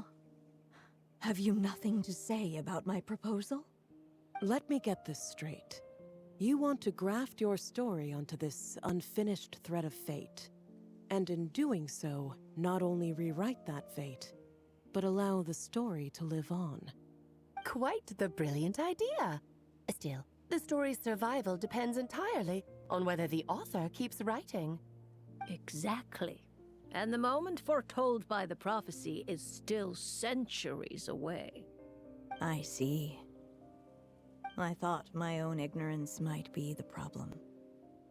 That I'd asked more of the noble science of alchemy than it could ever deliver. Or that I had failed to discern the heavenly signs and grasp the secret truth underlying the prophecy. Little did I imagine that time itself would prove to be the greatest hurdle of all. Well, my friend, this has been a most intriguing experiment. And from an academic perspective, at least, I don't think it was a bad proposal.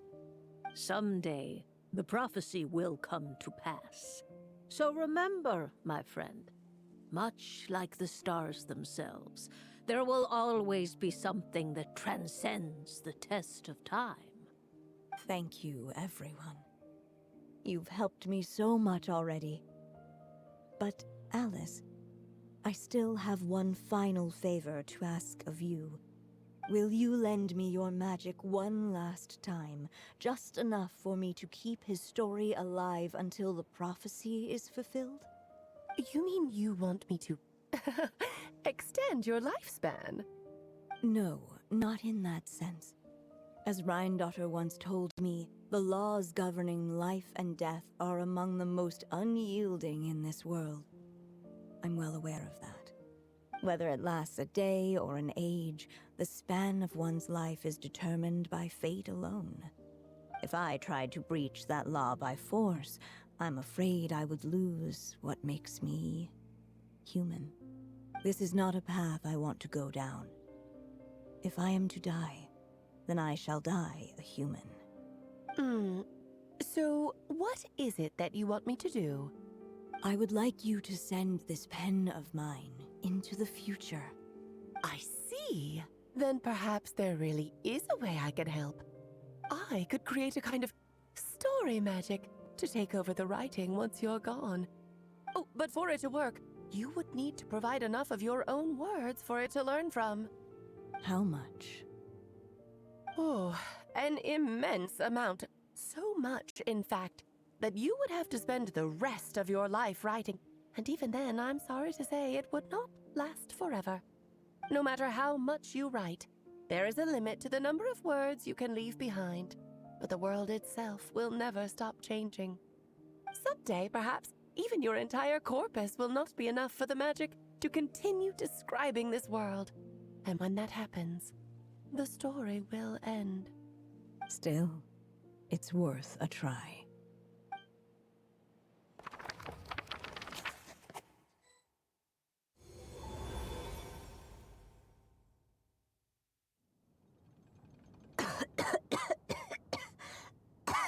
Oh, my dear Anya. Even after all this time, you're still... Look at you. You should be enjoying your old age in peace and quiet, especially now that things are finally returning to normal after that terrible calamity.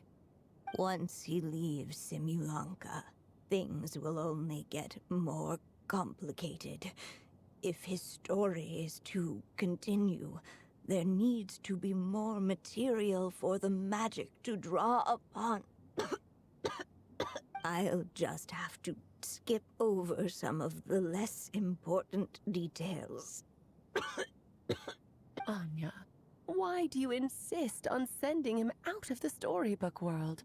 Why must he face his fate into that? Why not just let him remain within the story? With my magic, even fate's curse could be undone and he could live happily ever after.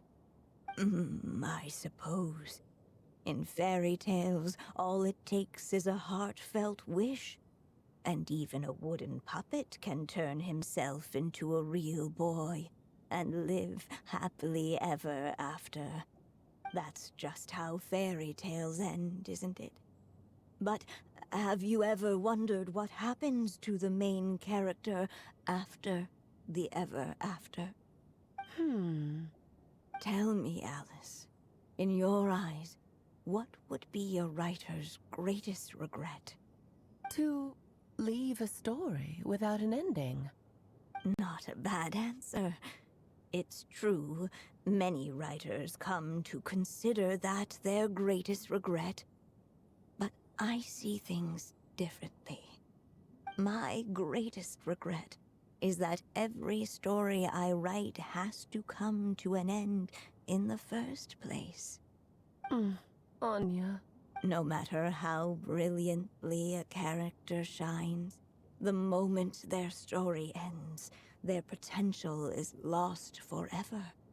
For them, the story itself becomes an inescapable fate. But what if, instead, I could place my pen in their hand and let them continue the story themselves? You mean... You said it yourself. I can only leave so many words behind. Even with your magic, the idea that I could keep the story going until the prophecy comes to pass is wishful thinking at best. But I've found a way to use your magic to transform some of my finished stories into a special kind of ink. This ink is a magical medium he can use to complete the story the way he wants to. For what is storytelling but another kind of magic? And if he can experience the whole tale himself while leaving behind his own wishes and aspirations, even once he reaches the chapter where I stopped, he'll still be able to carry the story forward on his own. And so, by leaving him this ink, I can entrust him with the responsibility of writing his own story. A character with the power to write their own story. That way, he'll finally be free from the cage that is my pen. And like anyone else living in the real world, he can go on to create a life of his own. And you no longer need to worry about the constraints of my magic. What a brilliant idea, Anya. But there are still risks. First of all, once he arrives in Teyvat, he'll have to rely entirely on the story you left him to maintain his connection to that world. As you gradually hand over creative control, that connection will grow weaker, and at some point, he might lose it altogether. But at the same time, he'll also have the chance to forge that connection for himself. The issue is, this method taps into too many of Teyvat's core secrets. Any overt hints you try to leave will be erased in no time. In fact, it'd be hard for you to leave anything at all to guide them. We still have the story itself, though. I can use that to show them the way. It's entirely possible he burns through all your ink, never reaches the chapter you had in mind, and gets stuck, roaming the chapters of his past. But despite all that, I still believe in what this child can become. His hopes and wishes can be his ink, so he won't be trapped by mine running dry. What the writer you are, Anya. Your imagination never ceases to amaze. And you do know how much I love a happy ending. You shall have my help, my dear. Thank you, my friend. Well then, my child. Do you understand what you must do? Yes, I think I do. It's my turn to keep this story alive. Then what's holding you back? What will become of you after I take up this pen? I will fade away. There will no longer be a reason for me to go on existing. My child, or your mother, I should say, passed away long ago. The voice you're hearing is nothing but a magical echo that has now fulfilled its purpose. You needn't feel so reluctant to let me go. I know my mother died long ago. It's just, when you lose your mom too soon, it's hard to tear yourself away from the stories she used to read. I guess it's a silly way of pretending she's still here, by your side. Durin. But after coming to this world and traveling it with my friends, facing all kinds of enemies together, I suddenly realized I couldn't just sit around listening to my mother's stories because I'd found a new purpose in life. Maybe this is just what growing up feels like. With all my new friends waiting, it's time I finally set aside my mother's storybook. I'm ready to grow up now, Mom. Then take this. A gift I should have given you a long time ago. You've witnessed this story from the very beginning, made your wishes, offered your blessings, and even wrote your choices into its pages. From here on out, this pen is yours. Now I ask of you, the other pillar of this story, as both its reader and its witness, will you turn the page so the next chapter can begin?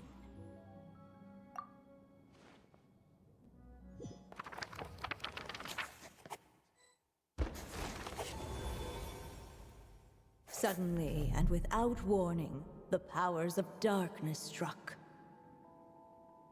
The question was, could the little dragon prevail? Alas, it was here that the story witch's tale had to end.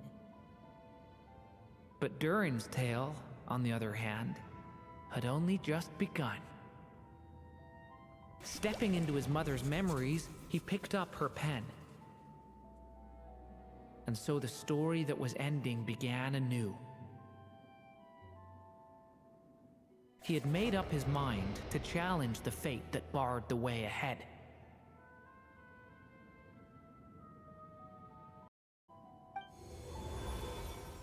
Looks like this is the final step. A chance to strike back at fate? Now that's not something that comes knocking every day.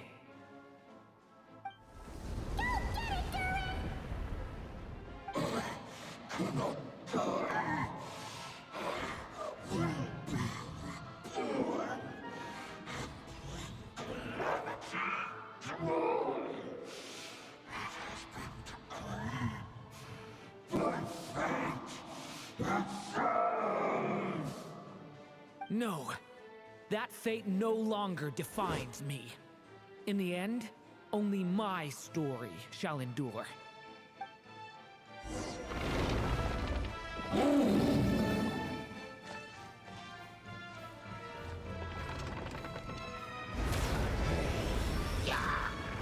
Leave it to me! Stop that!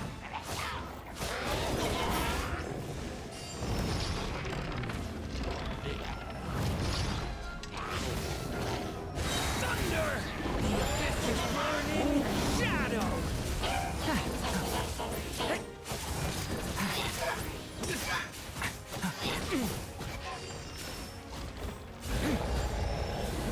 No dodging this one. Here, I'll help lift you up.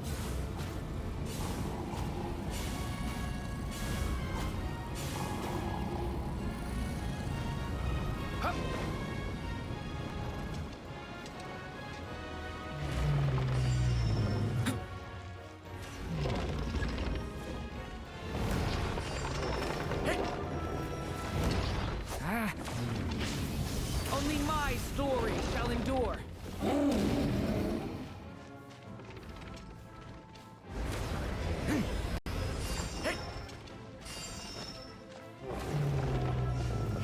Leave it to me! Okay! New life!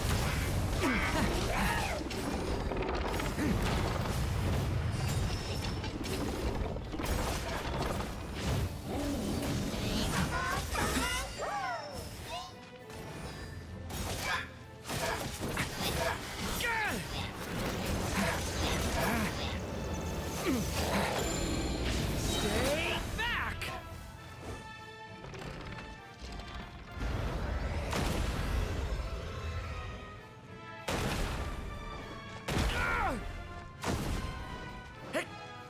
Looks like there's nowhere to hide.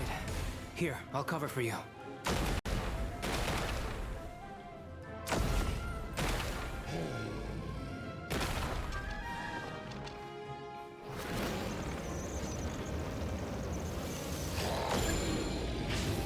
This time, the light prevails.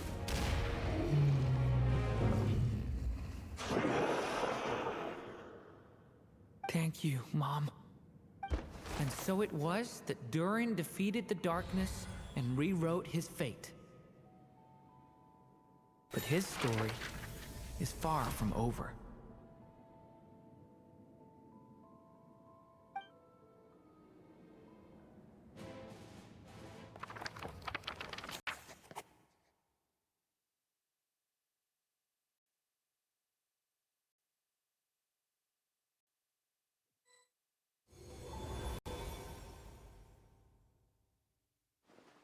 Is everyone okay? We're fine, thanks. And hey, we all saw how you fought back there. That was awesome!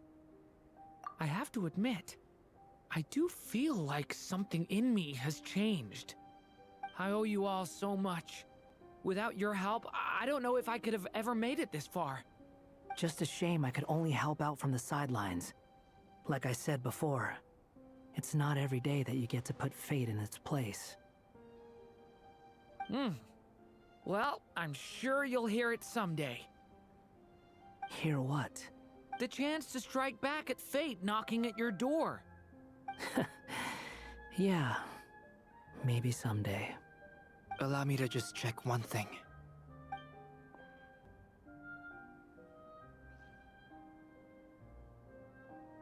Yes. The abyssal power within you has stabilized again. And those strange symptoms you were experiencing seem to have completely disappeared. Oh, thank goodness! I wonder what it means, though. Aside from the principles of alchemy, what other law of this world governs his being?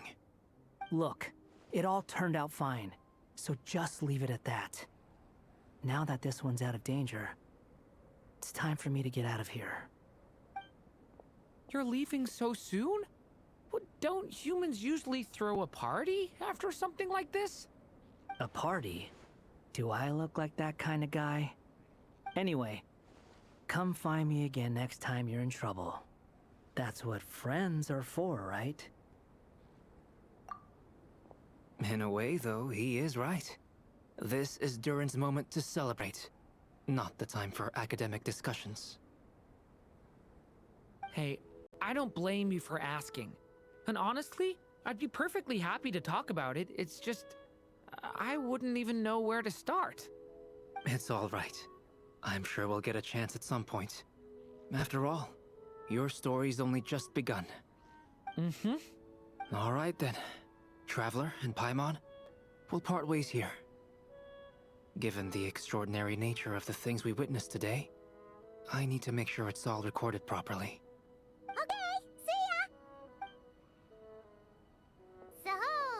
It's party time next!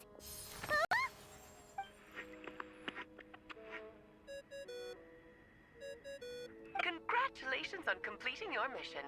Now then, as per our agreement, it's about time you returned that book. She must have known the moment we finished! Just like she said she would! Oh, my writer and witness. It's been quite the journey, hasn't it?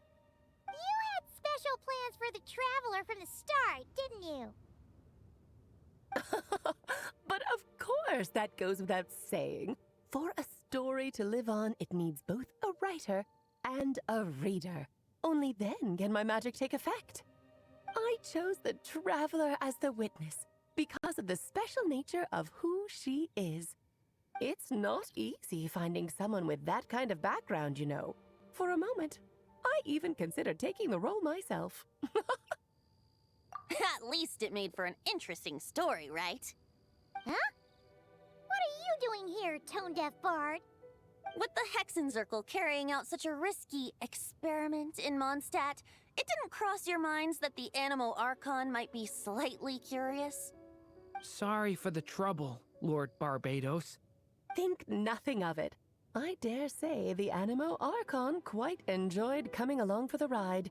And now then, as agreed, let us see the fruits of your labor. Here, please take a look. Well. Somehow, despite all my careful planning, it still turned out to be full of surprises. It never even crossed my mind that Rhindotter's child would be capable of handling that kind of alchemy in her stead. When he asked for help with the materials, oh my, I nearly couldn't believe it. If only the others were here too, we could all celebrate together. I'm right here, you know. The only one who hasn't responded is the one busy stuffing her face over there. Is that you, Barbie? A little late to the party, don't you think? Come here, child. Let me take a closer look at you. All right, Aunt Seer Witch. Here I am.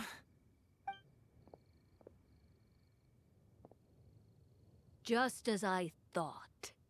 This child's fate does not appear among the stars. Anya has accomplished what almost no one before her could. What does that mean? Child, all you need to know is that you're very lucky indeed. Oh.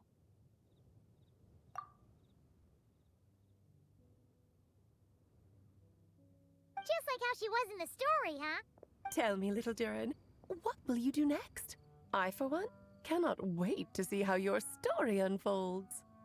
Well, there's so much I want to do. I'm not even sure where to begin. How about settling your most recent regret?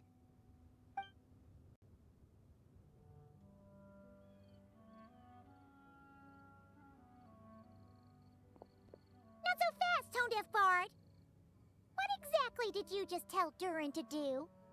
To make a long overdue wish come true. Thank you once again, Alice. How much time do you have left?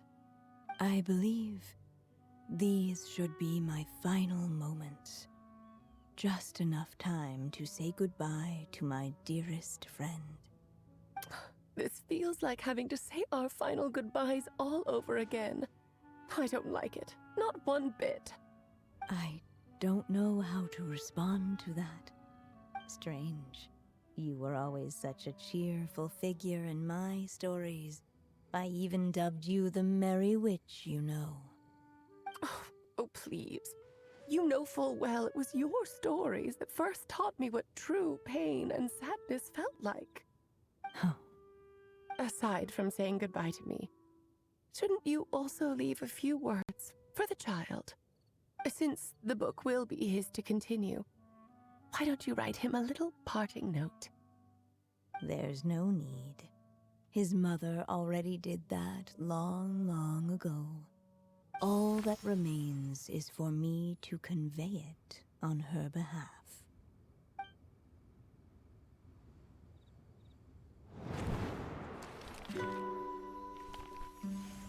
My child, these may be the last words I get to leave you.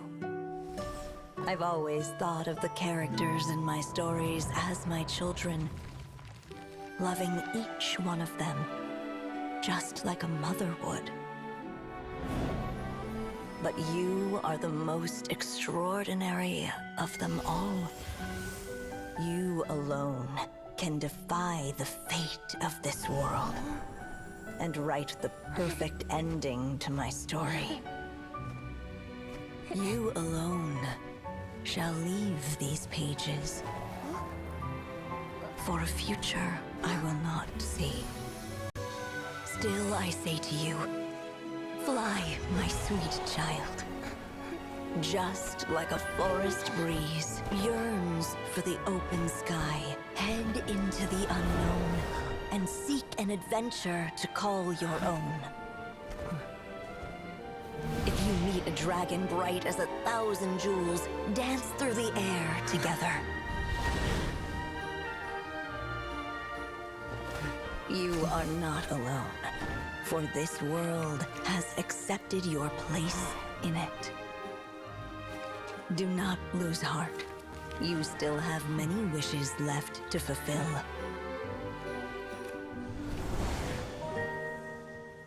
A long tale awaits you, my love. Let songs and flowers be the ink that fills its pages. Take my pen and use it to continue your story.